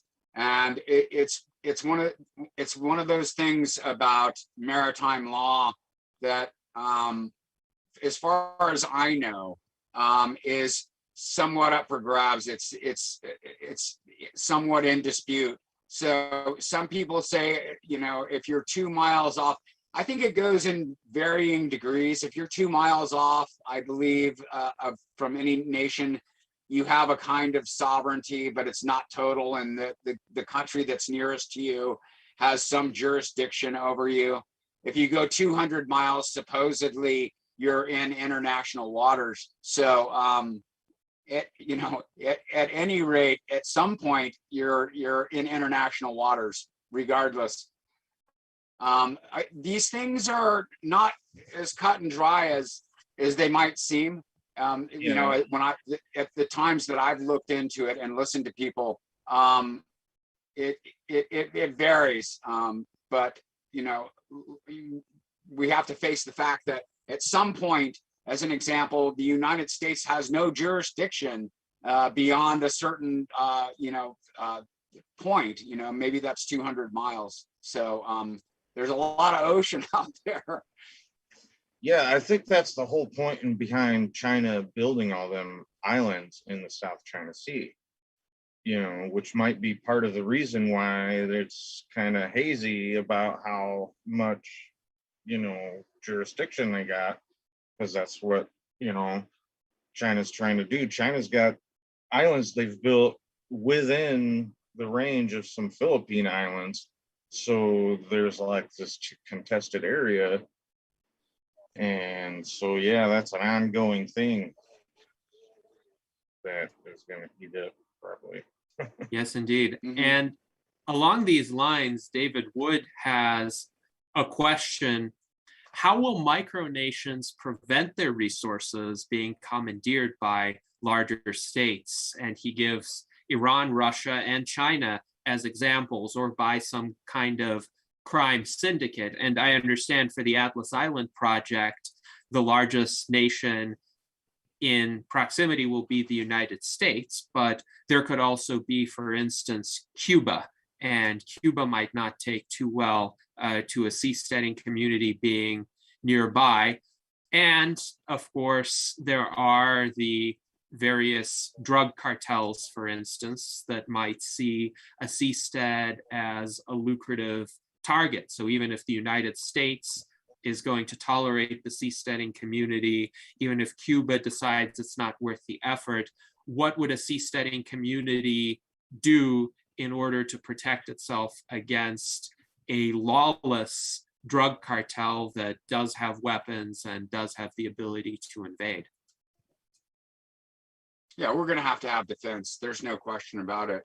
But I would refer back again to the fact that you've got massive amounts of vessels that are on the ocean right now, and they have to deal with these things such as pirates.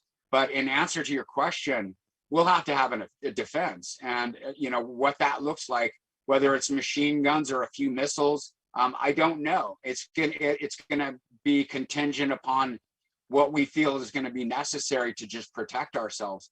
You know, if you're talking about pirates, cartels, and so forth, yeah, we're going to have to protect ourselves. I'm a classical liberal. I believe, in the right to bear arms.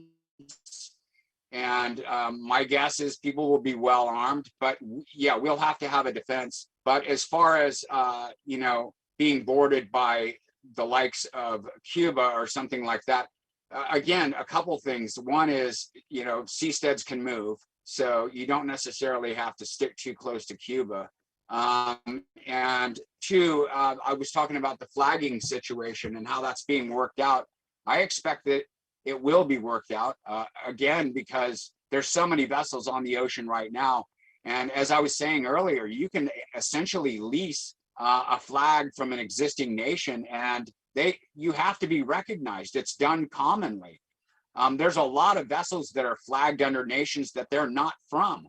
So I hope that answers your questions there. If I can pinpoint anything else, just let me know on that question.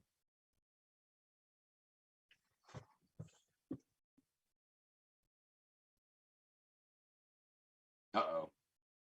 Is he frozen again? I think he is. We lost him again. That's pretty interesting. I didn't know that a vessel could just be flagged from a country that they're not even from. Yeah. I had no idea about that. Yes. It's commonly done. It's basically, you're just leasing their flag. And again, I mean, I was at the last meeting that I was at, you know, a Zoom meeting. It wasn't that long ago. It's just a couple of weeks ago. That was the subject. It's not something that interests me personally. My mind was kind of, to be honest, was wandering a little bit. Because I feel that it can be worked out. But you know, in answer to your question, yeah, it's common to fly under the flag of a country that you're not from. Yeah, but will they defend you out there if you're flying their flag? No, I kind of doubt it. I kind of. Well, I don't see the point then. You know, if they're not going to come to your aid, I kind of if doubt pirates are after you. Nigeria is going to send out.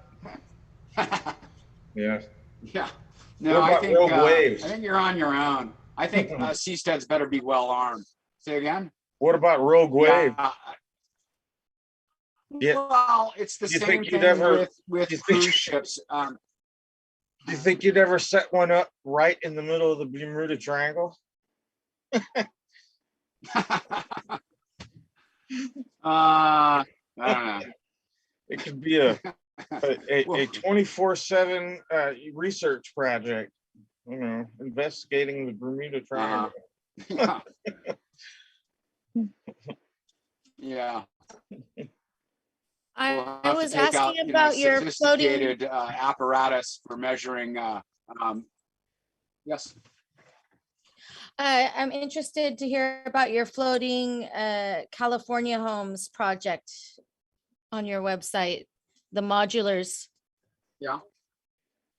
Can you tell us more about that? Oh, I don't know of anything on our website. It's possible. I don't control the website. You know, Jan Spiekerman does. He might have put something on there. I wasn't aware of it. I haven't thoroughly looked through it lately. What is it that you're seeing on the website? It says Ventative Float House, California. Ventative Float House mission is to build permanent ocean communities for the masses using modular structures designed to make ocean living safe, comfortable, and affordable. So it sounds like those modulars you were mentioning. Yeah, well, modular is a common, concept with, any of the ocean going vessels. It's quite common, but as far as what you're asking in terms of California and what's going on there, I hadn't heard of it. That my guess is if you're seeing it on our website, Jan may, just like he has connection with you, and he probably has connection with this other entity. I'm not aware of it. I'm sorry about that. You know, it occurs to me that if you had a seastead, you could have gravity batteries. You could use the tide as the tide lifts up the structure, and then as the tide goes down, there's like a ratchet, and it gets held up there, and then it's a weight that is slowly released and then generates electricity. You could get electricity.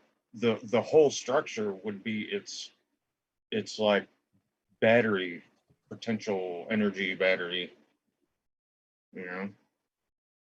Yeah, I've seen engineering schemes or designs that incorporate things like motion and so forth. And my guess is,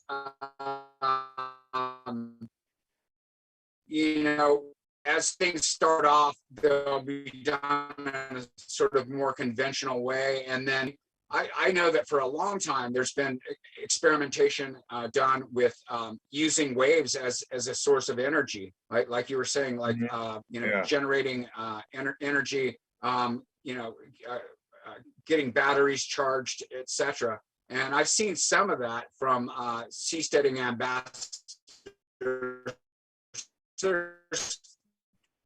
various engineers, and there's marine engineers and various different people who have brought those things developed. A lot of technology is moving along pretty rapidly that has to do with alternate sources of energy. So my guess is it's going to be incorporated into seasteads, and it probably won't take that much time.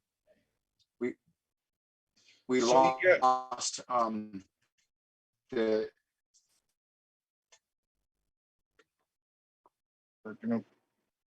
So your Atlas Island project, you got a community started. Do you got any like social media platform groups or something like that, or are you just on the website?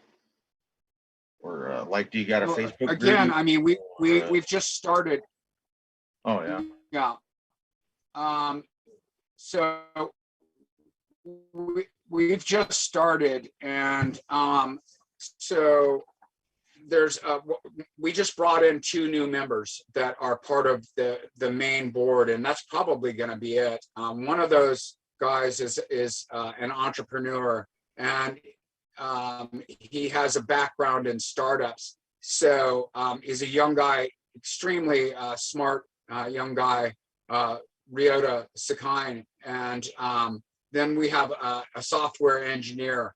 Those guys right now, as we speak, it's interesting that you asked that, are working on exactly those kinds of things. It's not my area of expertise, but that's exactly what they're building right now. They're tapping into the social media network, and that's when we'll really launch. So we'll be able to put out our information and start reaching out in the various ways. So those were. It's interesting that you say that, because once we had 3 founders, what I was saying to the other 2 founders is people who are going to deal with this is if it's a startup and they have that kind of background. So now we have a software engineer, a software developer, and an entrepreneur who is adept at social media, using that catchphrase. But that's exactly what they're working on right now. I took over. There's There's a friend of mine, Rykon Volta. He was on one of the Enlightenment Salons, and he started a group called Off Grid Transhumanist Community Project, and he was needing help adminning it, so I took it over. And I've been kind of doing sort of what you're doing with your Atlas project, is for trying to start a community of, something like that. So I've been mostly saving information on different kinds of free energy machines, and all, like the Venus project, been watching what they're doing. And so if you get a Facebook group or something going on, I'd be interested in checking it out. We will. Collaborating with you on that. Just keep checking back in with this. All of that's being built as we speak. Cool. All right. And I am once again back. My apologies for the unstable internet connection, but thank you to Jason for picking up the conversation.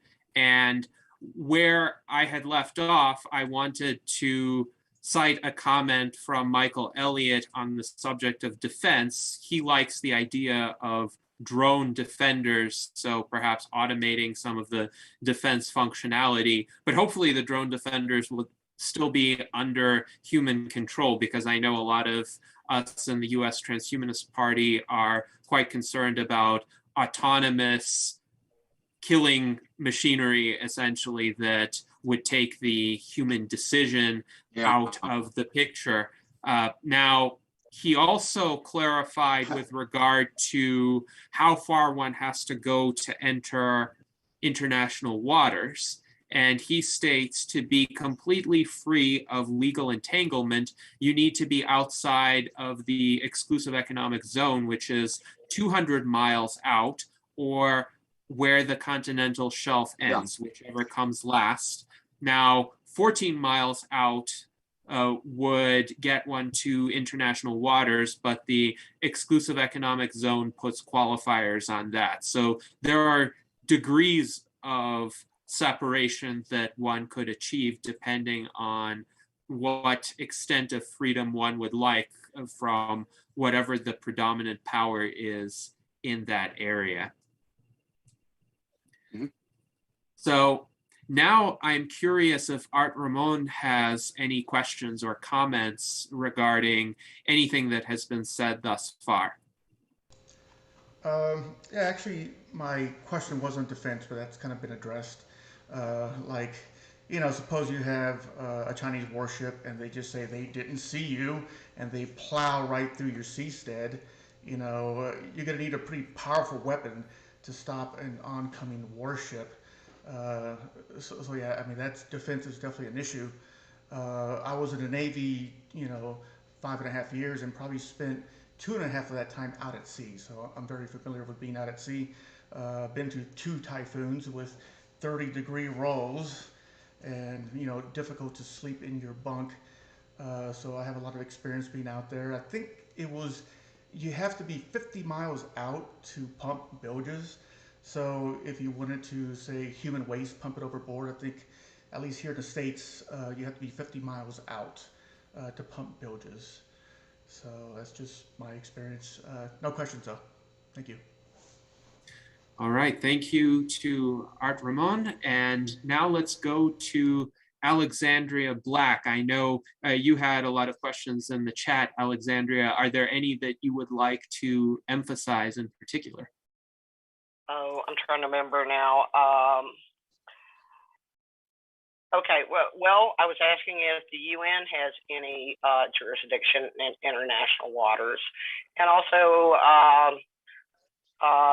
have you thought of using like the liquid democracy platform for micronations?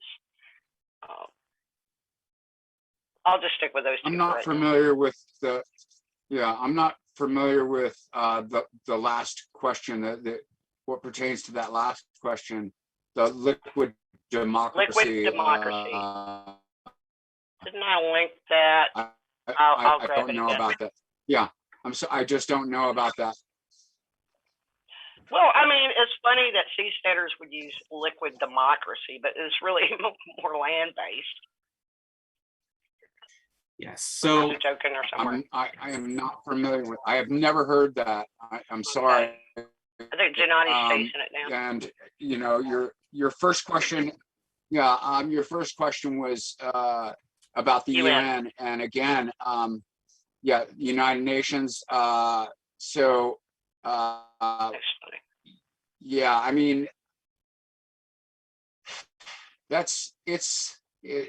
I don't really know how to answer the question, except that, you know, right now there's a flagging system that the UN recognizes, and as I said, I think we're in a very fortunate place with the Atlas Island project because people like Joe Quirk and Tom Bell are working on exactly that right now. But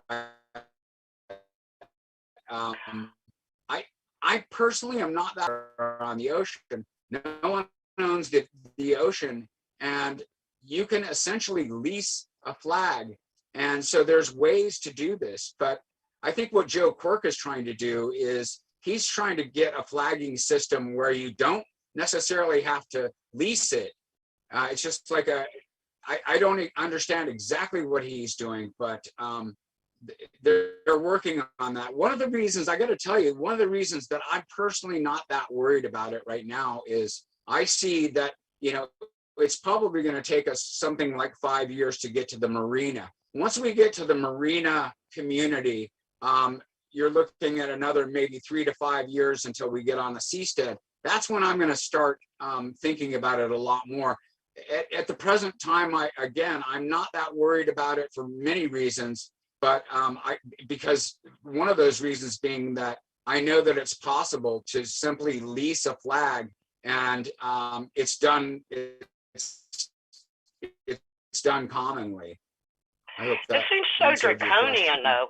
The whole flagging thing seems draconian. I mean, I Yeah. don't really get the point of it. I mean, archaic and draconian, and we could get into I admiralty agree. law and all that.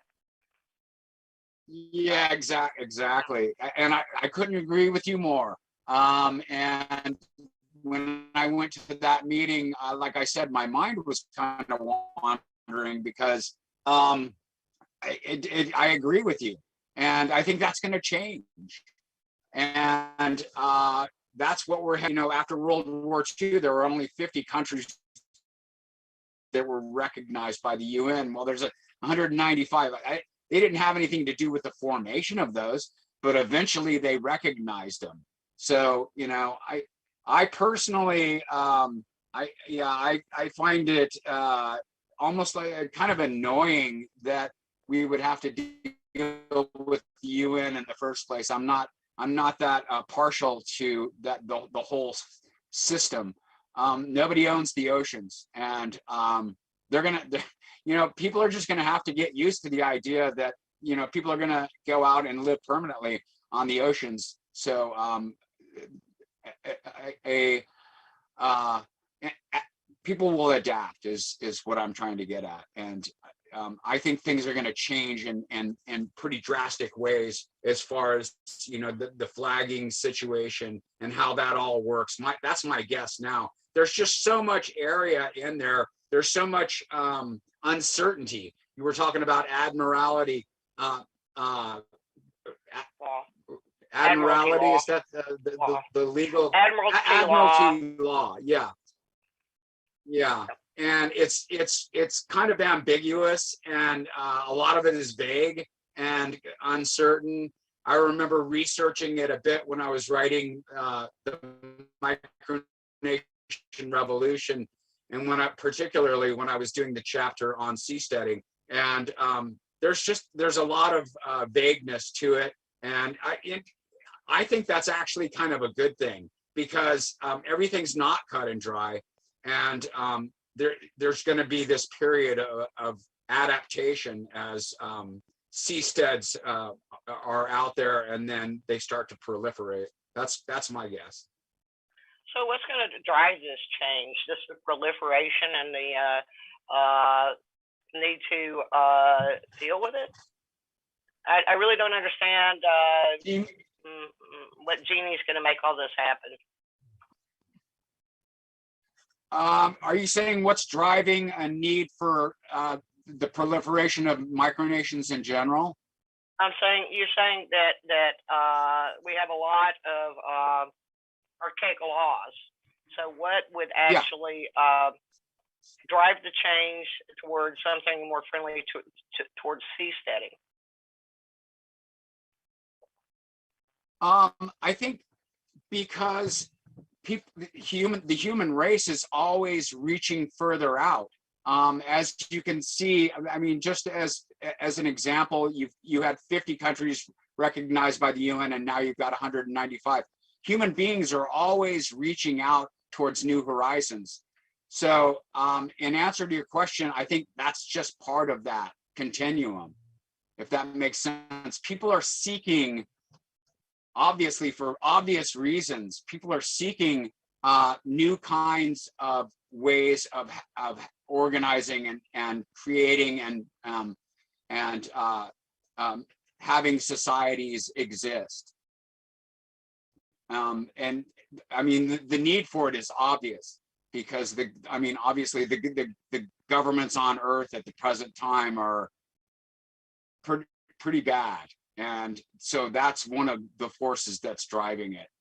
Human beings are going to always continue to reach in new directions and experiment and innovate, and that's what this is a part of. Yes, thank you, William. And we've had some interesting comments in the YouTube chat along these lines with regard to flagging ocean-going vessels. Michael Elliott points out, when you fly X country's flag, you are living by their laws, and that's the point of the flag. So one is signaling adherence to the laws of an established jurisdiction, and then if you don't run a flag, then other vessels will consider you a pirate and attack you. That's kind of the unfortunate reality of today's situation in international waters. Now, it is an imperfect system and that you have to get an established jurisdiction to agree with what you're doing. However, it does offer some flexibility. Brian Brain points out that some have even criticized the flag of convenience system because it allows ship owners to even switch flags sometimes, and so be difficult to prosecute in civil and criminal actions. However, there are also economic and regulatory advantages to this system and increased freedom in choosing employees from an international labor pool. So while there's some inconvenience in the system, it does offer more flexibility than someone who is on land, who is necessarily bound to a single jurisdiction would have. Again, it seems to me to be a kind of transitional system between the status quo and what we would desire, which would be that a seastead micronation would just have complete autonomy, and it would be recognized as having autonomy, and it would be able to fly its own flag, whatever that is, and have that flag be recognized as a signifier of its sovereignty. Now, Michael Elliott also has another idea for defense of a seastead community. He says seasteads will have floating breakwaters to create a marina-like environment out there. A Navy ship plowing into the seastead would hit those wave defenses first. So it seems that he's saying it would be quite cumbersome for a large vessel from an established power to come in if those breakwaters have been set up. At the very least, it would have to do a lot of maneuvering, and that's not easy for a large vessel to accomplish. So that's an interesting thought.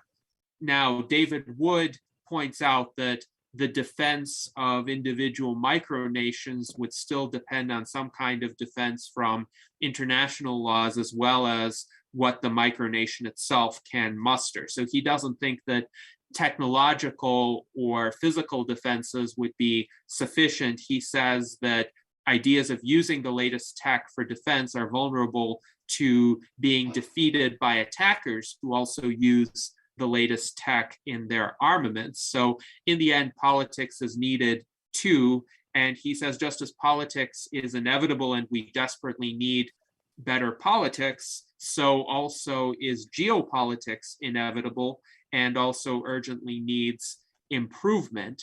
So he raises some interesting points there in terms of asking how a seastead might be able to use international law and geopolitics in its favor. For instance, do you see a benefit in a seastead micronation that seeks to be independent to also cultivate good diplomatic relations with other countries in the vicinity, so that if there is a rogue nation that attacks the seastead, or even some pirates or criminal cartels that decide to attack the seastead, there will be other countries that would actually take issue with that and come to the defense of the seastead community.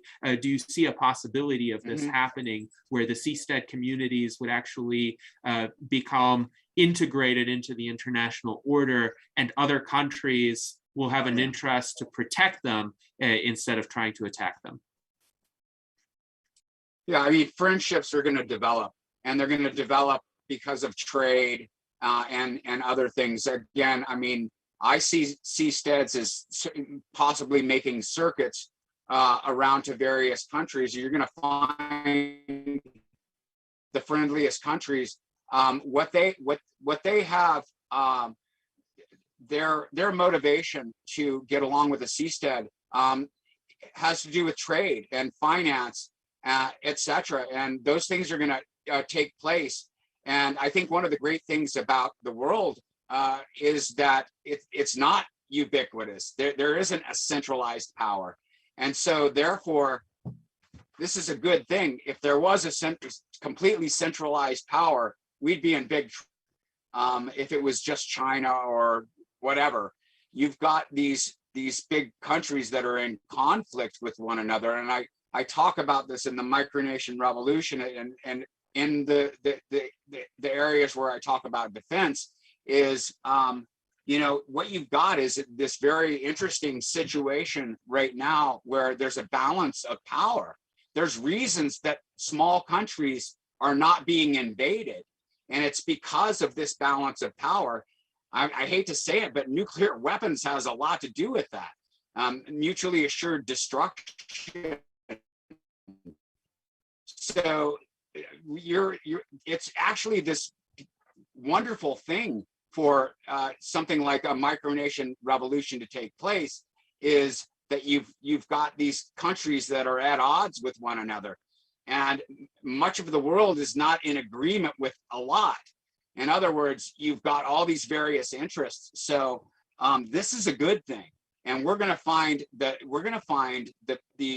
nations that are the friendliest to us, and we're going to be doing business with them. After a while, it's kind of like the same concept is, what happens is people will just get used to it. It's like, oh yeah, the seastead is going to be in our area, and the people come over, they fly over, they take boats, they trade with us, they're tourists, they're making money. I mean, look, the bottom line usually comes down to that, and we're going to find friendly alliances.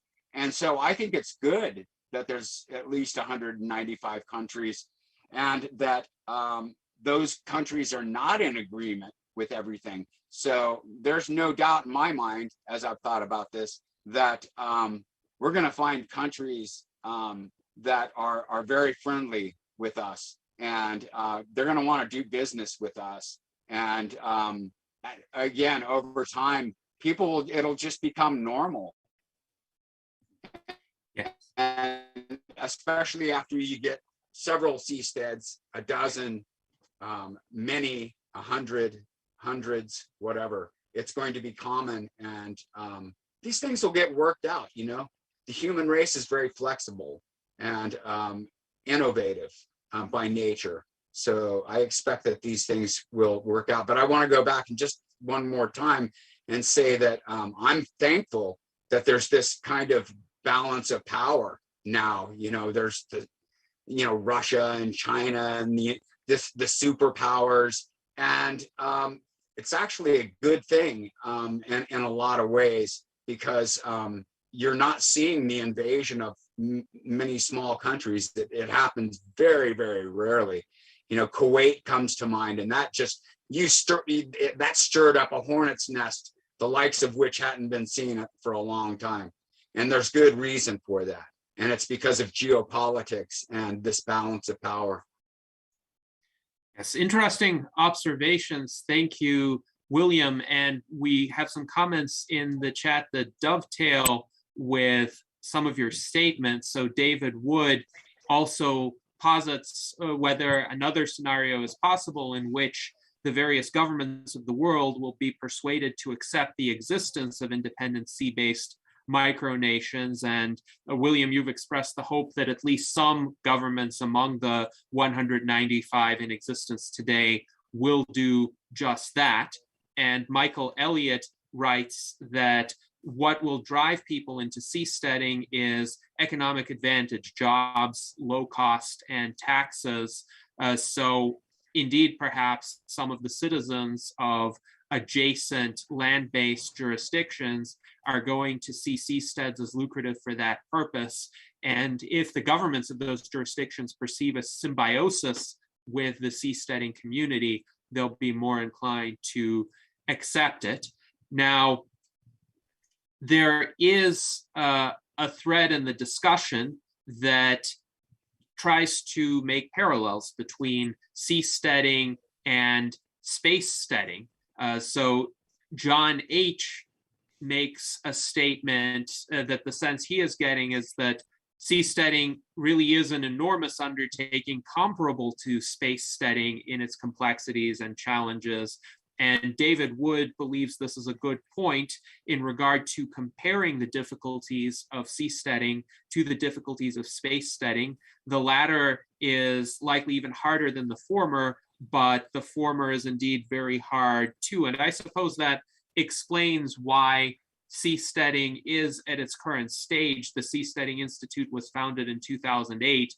You're saying you don't expect to be on a seastead for 10 years. In the meantime, there will be these multiple phases, creating an online community, creating a community within a marina, working out the governance arrangements, the practicalities of life on a seastead.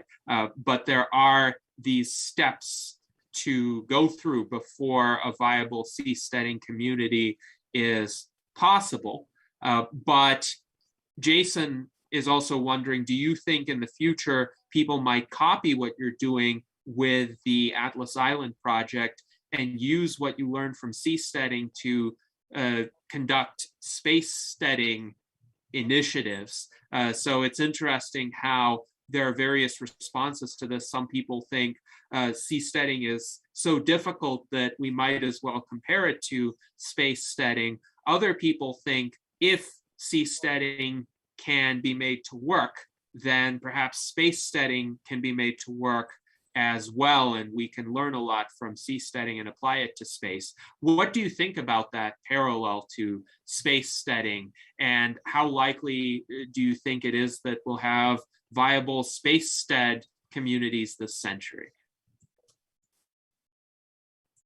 Yeah, I mean, exactly. And that's a lot of people who are involved in this movement of, creating new nations are thinking right along those lines. So you could look at seasteading as just another stage that takes place before space steading. So, this idea is pervasive within our movement. And I believe that that's probably exactly what's going to happen. People are going to learn from seasteading, and they're going to go right to the next step, which is out, above the atmosphere and out into space. I think so. I mean, it's not something I've given a great deal of thought to, but that idea is pretty common. And what he's saying, I agree with. That's probably exactly what's going to happen. Yes, thank you, William. And Jason elaborates on his comment that as an alternative to colonizing Mars, we could just have a space steading community sitting on the Lagrange points and possibly even moving around just like the seasteads. And in his view, that opens up a lot of real estate, and perhaps it could enable people to create more controlled environments in terms of what is needed for human survival and flourishing. The surface of Mars can be quite hostile to any form of life until and unless it's terraformed, but the seasteads could be an easier environment to start out in. Now, we have a great super chat from Alan Crowley. He says, "Live long and prosper." And he says, this was a great conversation. He considers it a sweet spot nexus of governance, technology, and human flourishing. So thank you very much to Alan for his super chat and for his good words today. David Wood does make the comment that he cannot agree with being happy with countries such as Russia and China in their present forms having so much power. The way they're railroading over democracy and human rights is truly worrying. And Mike Lazine agrees with that sentiment. He says he has nothing against the people of either country, but he does have issues with the current forms of their governments, and I'm sure there are many dissidents in both countries who would agree with that. Now, do you think that the existence of seasteading communities might help to nudge, at least indirectly, those countries toward having freer forms of government, perhaps adopting some of the institutions that are first tested out within the seasteading communities, and if they work well in bringing about a great deal of prosperity and happiness for their citizens, that perhaps there would be a lot of internal pressure within these more authoritarian jurisdictions to liberalize a bit in the classical liberal sense? Yeah, absolutely. And it's to me, it's part of the what I call, the micronation concept. It's one of the essential aspects of it, which is that as you create an environment where people can have essentially any kind of government that they want, and you start an evolution of political structures, people are going to venture out there. They're going to go out to seasteads, and they're going to go. So they're not smashing your door in, and you have privatized government, and they work for you. And yeah, that's how it works. And people are going to see that amazing prosperity. They're going to go back to their home country, and they're going to go, what? Why them? Why not us? I mean, this is the way things work. When the American Revolution happened, it changed the entire world. The entire world, as we know it, has been altered because of the American Revolution. It's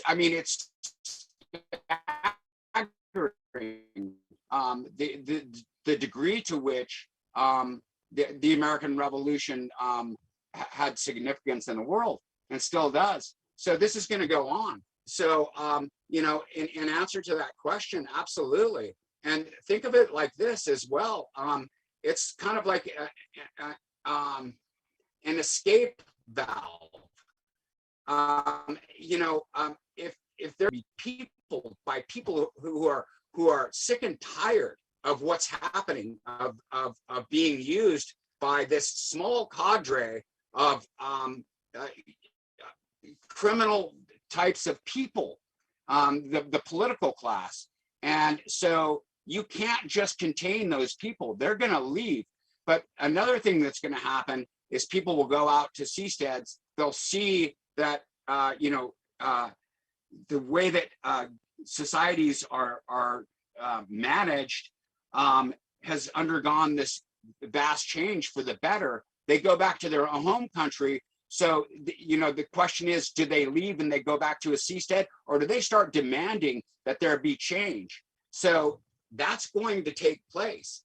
And we've already seen that it takes place because, again, of the American Revolution. But consider this: if people are leaving in droves from existing countries that are managed by, totalitarians, essentially, all of a sudden their resources are drained and the money starts flowing out of their country, that people start leaving en masse. You can't stop all those people from leaving. So to me, this is one of the primary concepts of what I call the micronation concepts. It is that it's going to create a transformation, is what I believe. And I think the transformation is going to be phenomenal, and it's going to be enormous. It's going to make any of the social transformations that preceded it seem relatively mild in comparison. Yes, this is quite interesting. So essentially, the micronations could motivate a lot of change in the established jurisdictions, including the authoritarian ones, via the power of exit, as long as people have the practical ability to leave their land-based jurisdiction and settle in a seasteading community. There will be this jurisdictional competition, which will lead to beneficial institutional reforms. And of course, sufficiently authoritarian governments throughout history have tried to prevent people from leaving. This was the purpose of the Berlin Wall. This is why the North Korean government right now employs draconian measures to keep even single individuals from defecting to South Korea or even to China. However, they can't stop everybody, and the people who make it out, they certainly have stories to tell, and they also very quickly come to lead much improved lives. Now, John H. writes in the chat that he thinks one advantage of seasteading is that the likelihood of interference from established nations would be minimal compared to seastead communities. And that's an interesting point. So it's harder to get out into space. It's definitely a lot more expensive right now. But if someone can manage it and create a modular space-based community, the risk of invasion would be a lot lower, just because it would be more expensive for governments to also reach those communities. So that is an interesting point.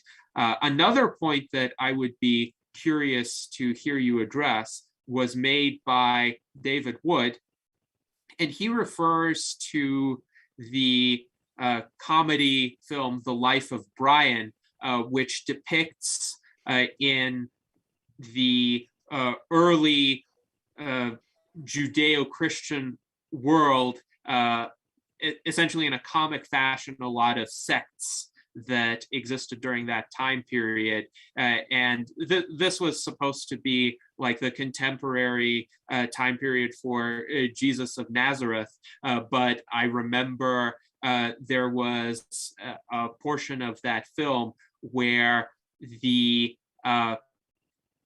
Judean People's Liberation Front and the People's Liberation Front of Judea had a bitter feud, and they were talking about how they hated one another for very minor differences. And I'm reminded of that even within online communities that are ostensibly based on very sound and reasonable principles. There could be this kind of fragmentation.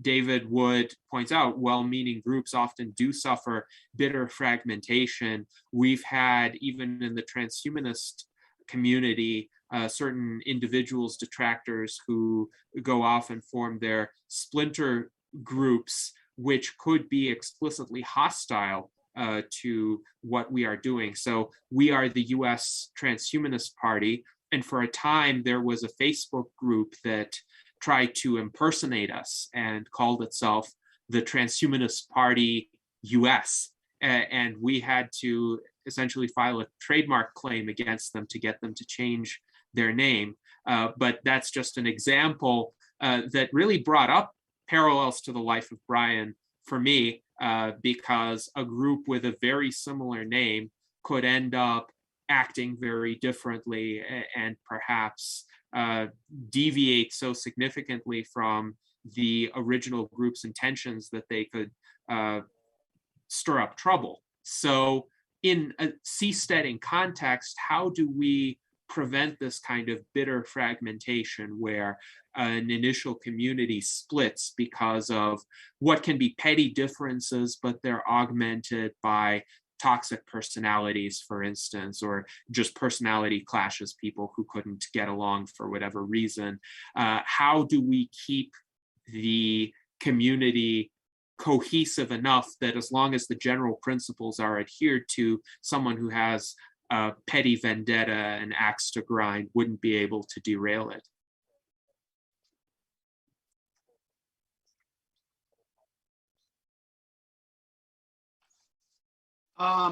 Yeah, if I'm understanding, we can go back to it, but I would say this: when the Catholic Church started fragmenting after Calvin and Luther and so forth in the early 1500s, Christianity began to splinter, and the ultimate came to was something very good, which was religious freedom and religious tolerance, which found its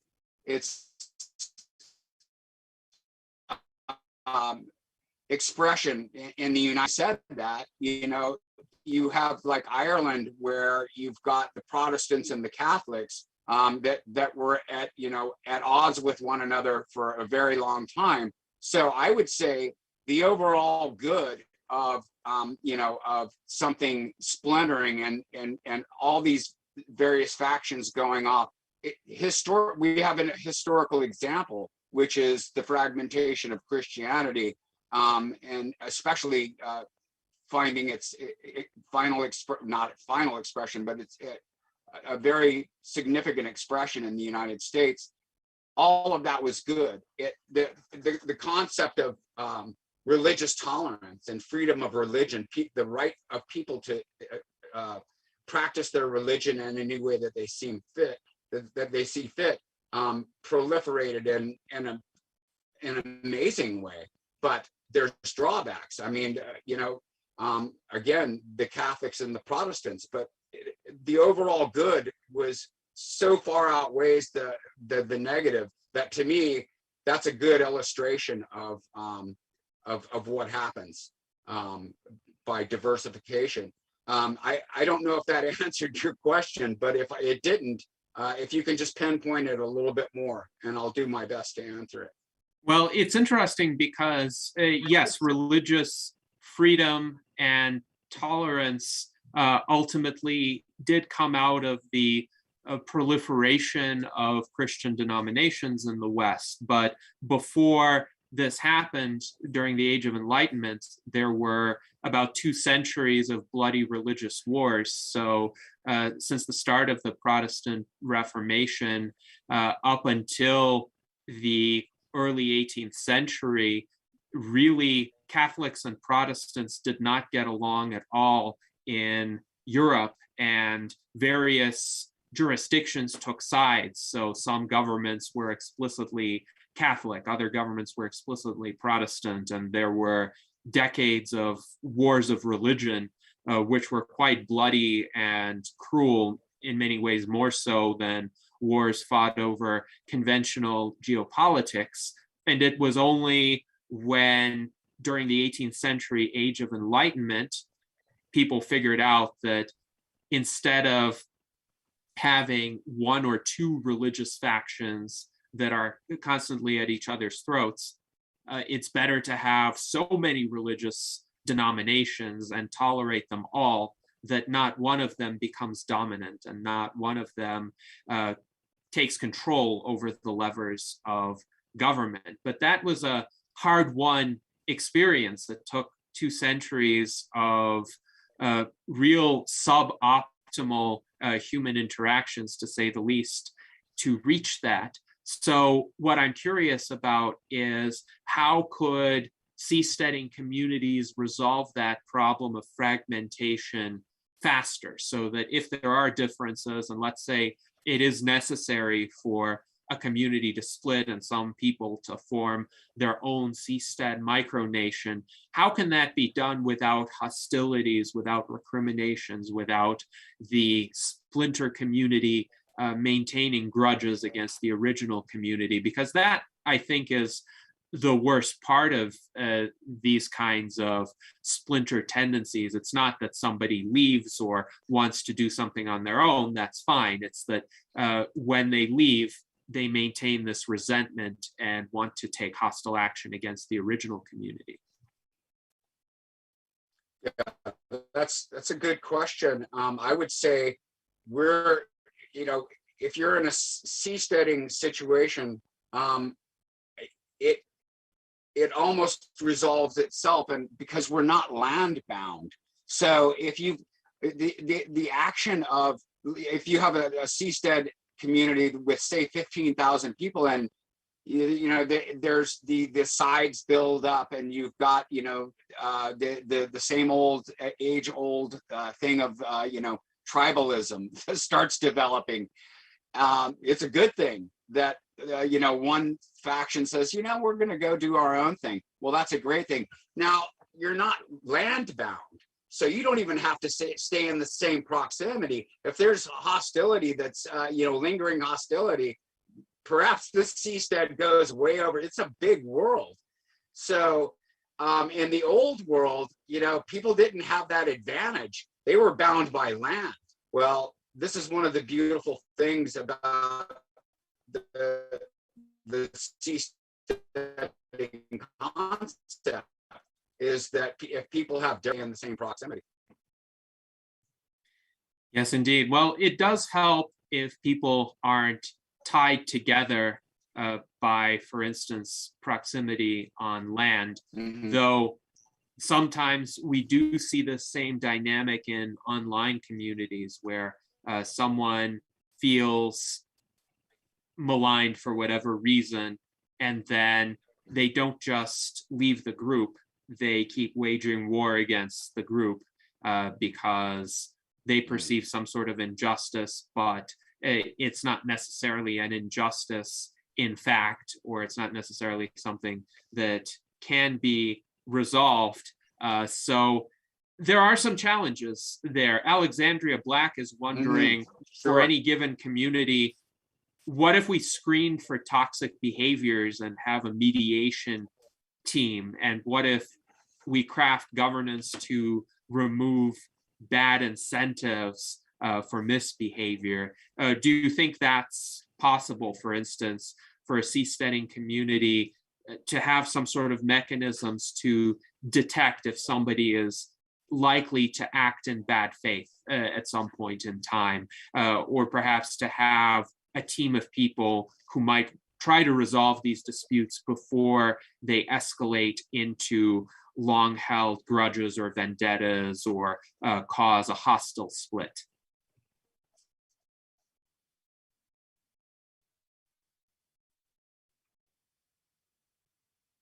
That's sounding a bit full state, right? That could do something like that. I want nothing to do personally with that kind of thing. Human beings are very adaptive and innovative, and we're going to carry with us problems. But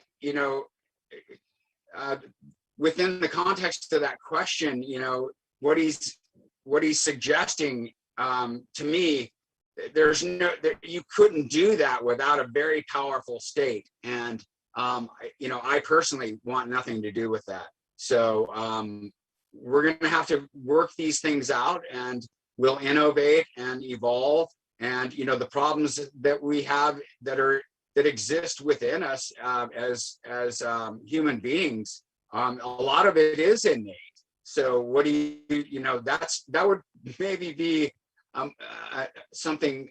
I don't know that much about transhumanism, but that's one of those things that I think transhumanism will probably deal with, right, as we move along, is to perhaps alter ourselves into a better form. I don't know if, but I can tell you this: I don't want the state doing it. I don't want anything to do with that. So I don't know if that answers your question. Well, transhumanism definitely seeks to improve the human being, and that includes improving the human mind to get rid of some of these tendencies toward needless conflict, the irrational emotions, the cognitive biases, the impulsivity that often drives a lot of this discord.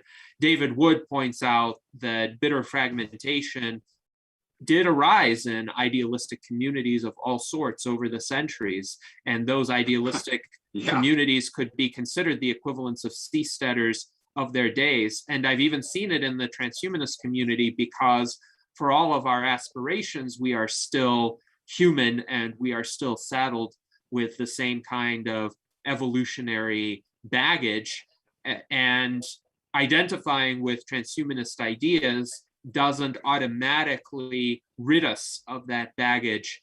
I think eventually technological enhancements will be able to greatly alleviate that problem. But in the meantime, we need to use essentially applied reasoning to try to at least mitigate the bad incentives that have been discussed. And Jason points out that the idea of keeping a community together is part of what he was shooting for with his Wisdom of the Crowd group. And that's why he centered it around an education curriculum, so that people in the group are at least on the same page as far as their education goes. So Jason, perhaps you would like to elaborate on this. Well, that's why I'm into collective intelligence, because, you know, he's right. The state doesn't need to do that. And, you know, we really can, if we have the right system in place, get along as a group very effectively.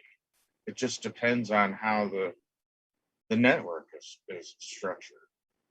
You know, depending on the network, you can have a group that works at, you know, superhuman intelligence levels, or one that fights.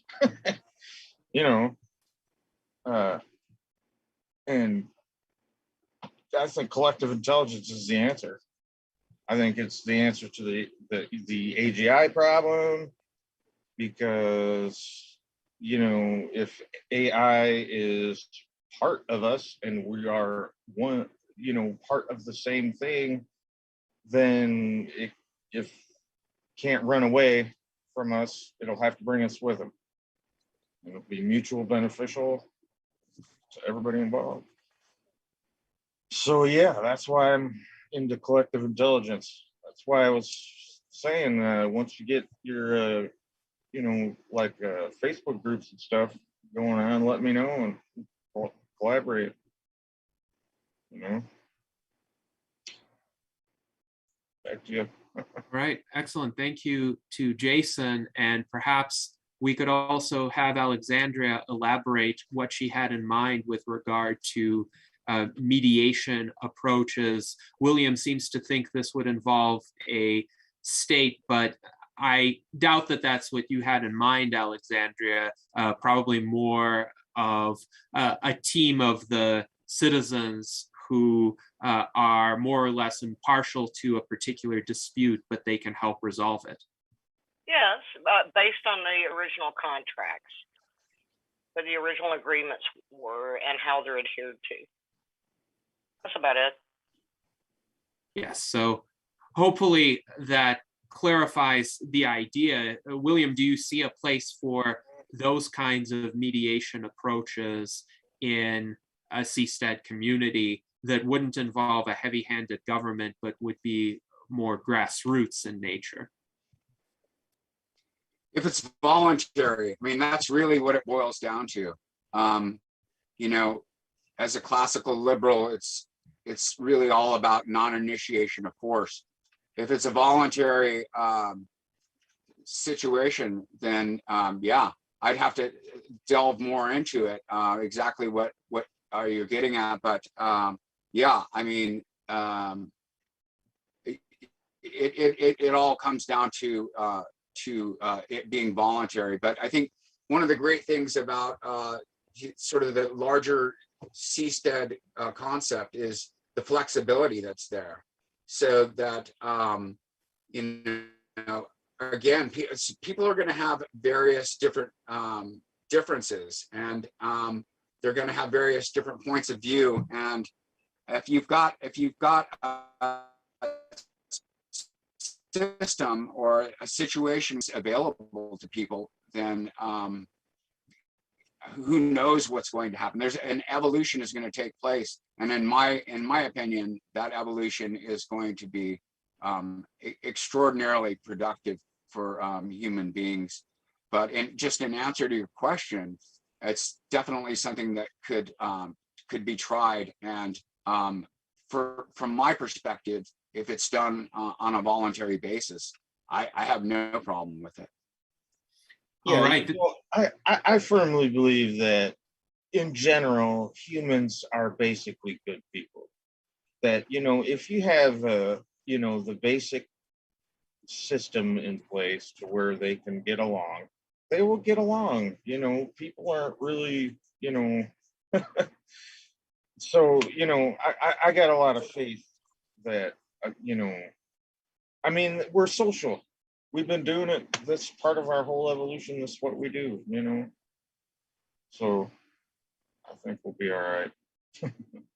I would say it's a small fraction of humans who are genuinely antisocial. Unfortunately, sometimes they can rise to fairly prominent positions if the incentives are bad, and those could be bad political incentives. Hence, Friedrich Hayek's observation that the worst will rise to the top in many governmental systems. Or it could even be due to bad design of social media systems. So why do we have a lot of trolls on social media? Why do we have a lot of people spewing hateful rhetoric? Because that's what the social media algorithms amplify. And so those people, they tend to get more exposure and they continue doing what they're doing, whereas thoughtful content doesn't get proliferated nearly as much by the social media algorithms. And some people are even sociopathic. They're able to manipulate other people, create false impressions of themselves, and rise to positions of prominence. So one would hope that any system would have ways of keeping those individuals as far away from the levers of power as possible.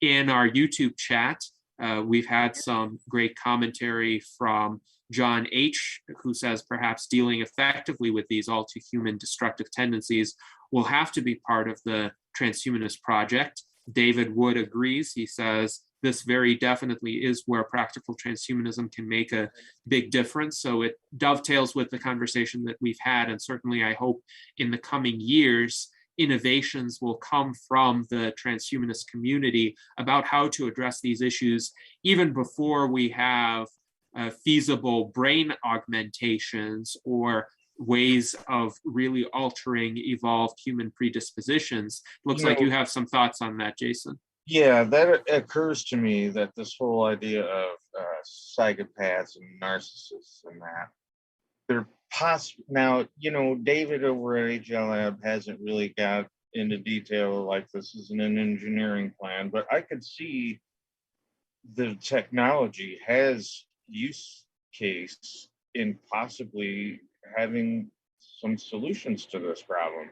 Because, I mean, we are able to give emotional valences to the machine, and it's a group of people giving their emotional valences to a machine. So theoretically, it doesn't seem that big of a stretch that if one of them is a psychopath, they could then get their emotional cues from the rest of the group and, use that in some way, to where they know that this is a case where you need to show empathy. Hey, your psychopath is showing, But I think collective intelligence has that possibility.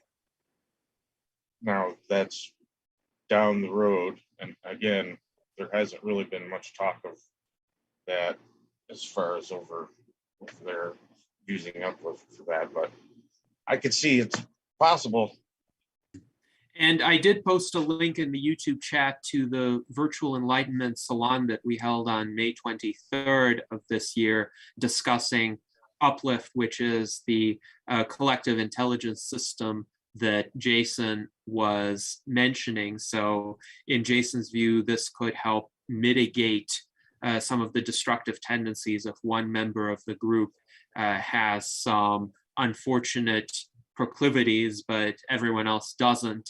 Then the influence of the others could help dilute any of the toxicity coming from that one member of the group. Of course, how to prevent that member from lashing out in resentment if his or her views aren't always adhered to, that's also another issue. So somehow in any system like that, you have to convince all of the participants to adhere to the rules, or if they refuse to adhere to the rules, at least to not cause trouble for that community. David Wood points out splits in communities aren't always as civilized as one tribe walking away to somewhere else. There can be big disputes over ownership and access to key resources of the original community. And that possibly could be addressed through how the community is designed. So in a seastead, if everybody owns one module and then they choose, if they're dissatisfied, to float away, maybe join another community or try to exist on their own, then as long as it's clearly known that they just own that one module, they can do with it whatever they see fit, it may be easier to achieve a peaceful separation. But William, do you foresee any situations where somebody might lay claim to a kind of common resource of the community, some sort of good or service that people share for whatever reason, and then if someone is dissatisfied, they think, well, this is my portion of the common good or service, I'm going to claim that, and then other people disagree and they say, no, if you leave, you just take your own module with you, you're not entitled to anything else. Do you foresee conflicts like that, and what could avert them perhaps? Well, it's like Jason said, human beings have been around for a long time, and they have adapted to dealing with differences. The differences that occur between themselves, groups, etc. So this is what property rights are all about, and I'm a big believer in property rights. So hopefully there's contractual agreements in any of the situations that you're talking about, and those can be adjudicated and in a peaceful way. And I think that's probably the answer, is to have a civil society where these things, the parameters are understood and there's contractual agreements. All right, thank you for that answer. And hopefully we could indeed have a sufficiently well-developed system of contracts and property rights that would be able to address most of these issues, and that most people at least would acquiesce to. Jason Mallory has a question. Are you aware of any boat that could float a shipping container, hospital, or lab for seasteading healthcare? This goes back to the discussion on emergency medical treatment, but even non-emergency medical treatment. We discussed cruise ships and airplane carriers, how they generally tend to have very good healthcare facilities. Do you think that would be the initial start for a seasteading community, some sort of boat that comes in and delivers healthcare services to those who need them?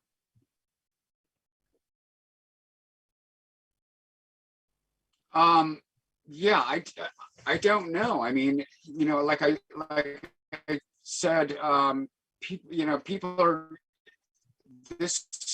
this whole situation is going to evolve, and I hate to keep falling back on this, but human beings are extraordinarily innovative. Comes up, I think people are going to deal. They'll figure out what to do, and they'll adapt to the situation.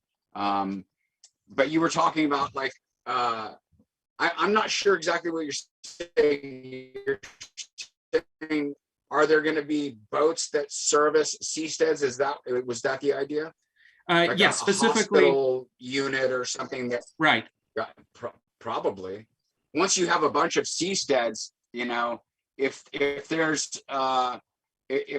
if there's a way, for somebody to have a livelihood at doing something like that, I'm sure it will evolve. So, yeah. I could even foresee. I hope I answered that one.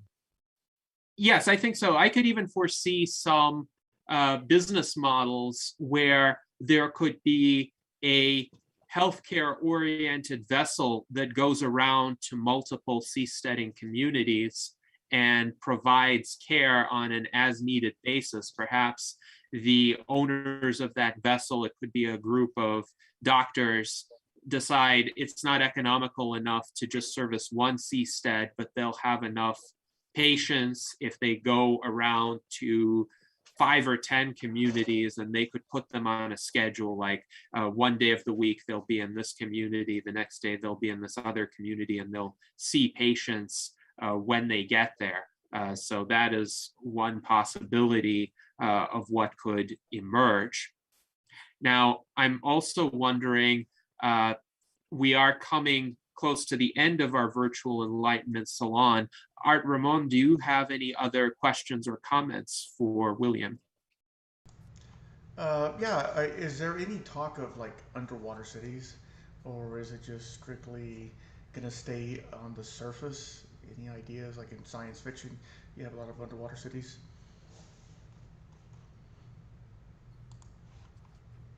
Yeah, I haven't encountered that idea. I think the big problem with that is the engineering strategies that would be necessary for that. It wouldn't surprise me though if something developed along those lines, but I haven't heard that I can recall conversations about that in the seasteading community. But again, it wouldn't surprise me if something like that came about. And the challenge would be the engineering problems, etc. It becomes very difficult. The ocean's a very big, wide canvas for people to work on. So, but again, so it wouldn't surprise me if something like that came about. All right, thank you, William. And along these lines, Michael Elliott writes that we will have to do surface before underwater, because underwater is a much bigger engineering challenge. Mike Lazine thinks that just moving underwater could be problematic. Now, I think I agree that mastering the surface of the oceans is probably a more practical first step. Eventually, I hope that viable underwater colonies are established, but maybe seasteads could be an initial step for that purpose. Once there are viable seastead communities with tens of thousands of people, then it would be easier to go down and build something underwater than it would be if one is just starting from a land base. So hopefully, as this infrastructure is deployed over the years and the decades, the next steps, the more ambitious steps, will become more readily achievable as well. So a good conversation in this regard, and hopefully in a future virtual Enlightenment Salon, we might be able to explore the question of undersea colonization as well. But for now, I think we've had a great conversation about the Atlas Island project and seasteading in general, and some of the challenges that seasteading would need to overcome. And certainly, William, I wish you the best in overcoming the challenges. You've chosen an approach where you will be able to deliberate about them without being in the fray of the moment, so to speak.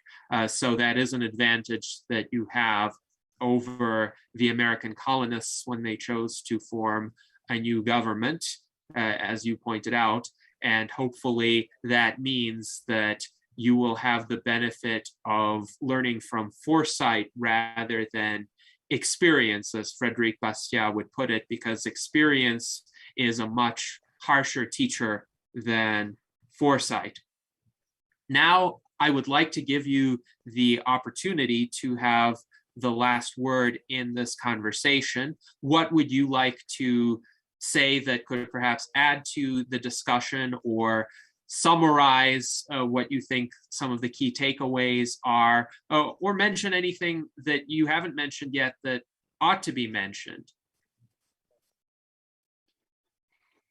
I thank you very much for having me here today. It was just an extremely enjoyable conversation. There's not really much I would want to add. If you visit our site, atlasisland.org, you can learn more about us, and you can contact us, and we would love to have people contact us. And joining costs nothing whatsoever, and there's no real obligation. It's really just a way to help us out, and I have nothing really more to add. Just thank you very much. It was a great conversation. Yes, thank you to William for joining us today. These are the kinds of conversations we seek to have on our virtual Enlightenment salons. They are forward-looking, they are interdisciplinary, they address a lot of the issues involved with a particular topic in depth, and offer some possibilities for moving forward as a species and as individuals as well, empowering individuals seeking our liberation, seeking our flourishing and realization of our full potential. So thank you to our panelists as well for your great questions, for carrying on the conversation despite some technical difficulties. And thank you to our YouTube audience for an excellent conversation within the chat. This is what we would like to see. And please keep joining us every Sunday, typically at 1 p.m. US Pacific time, for more conversations of this sort. Until then, live long and prosper.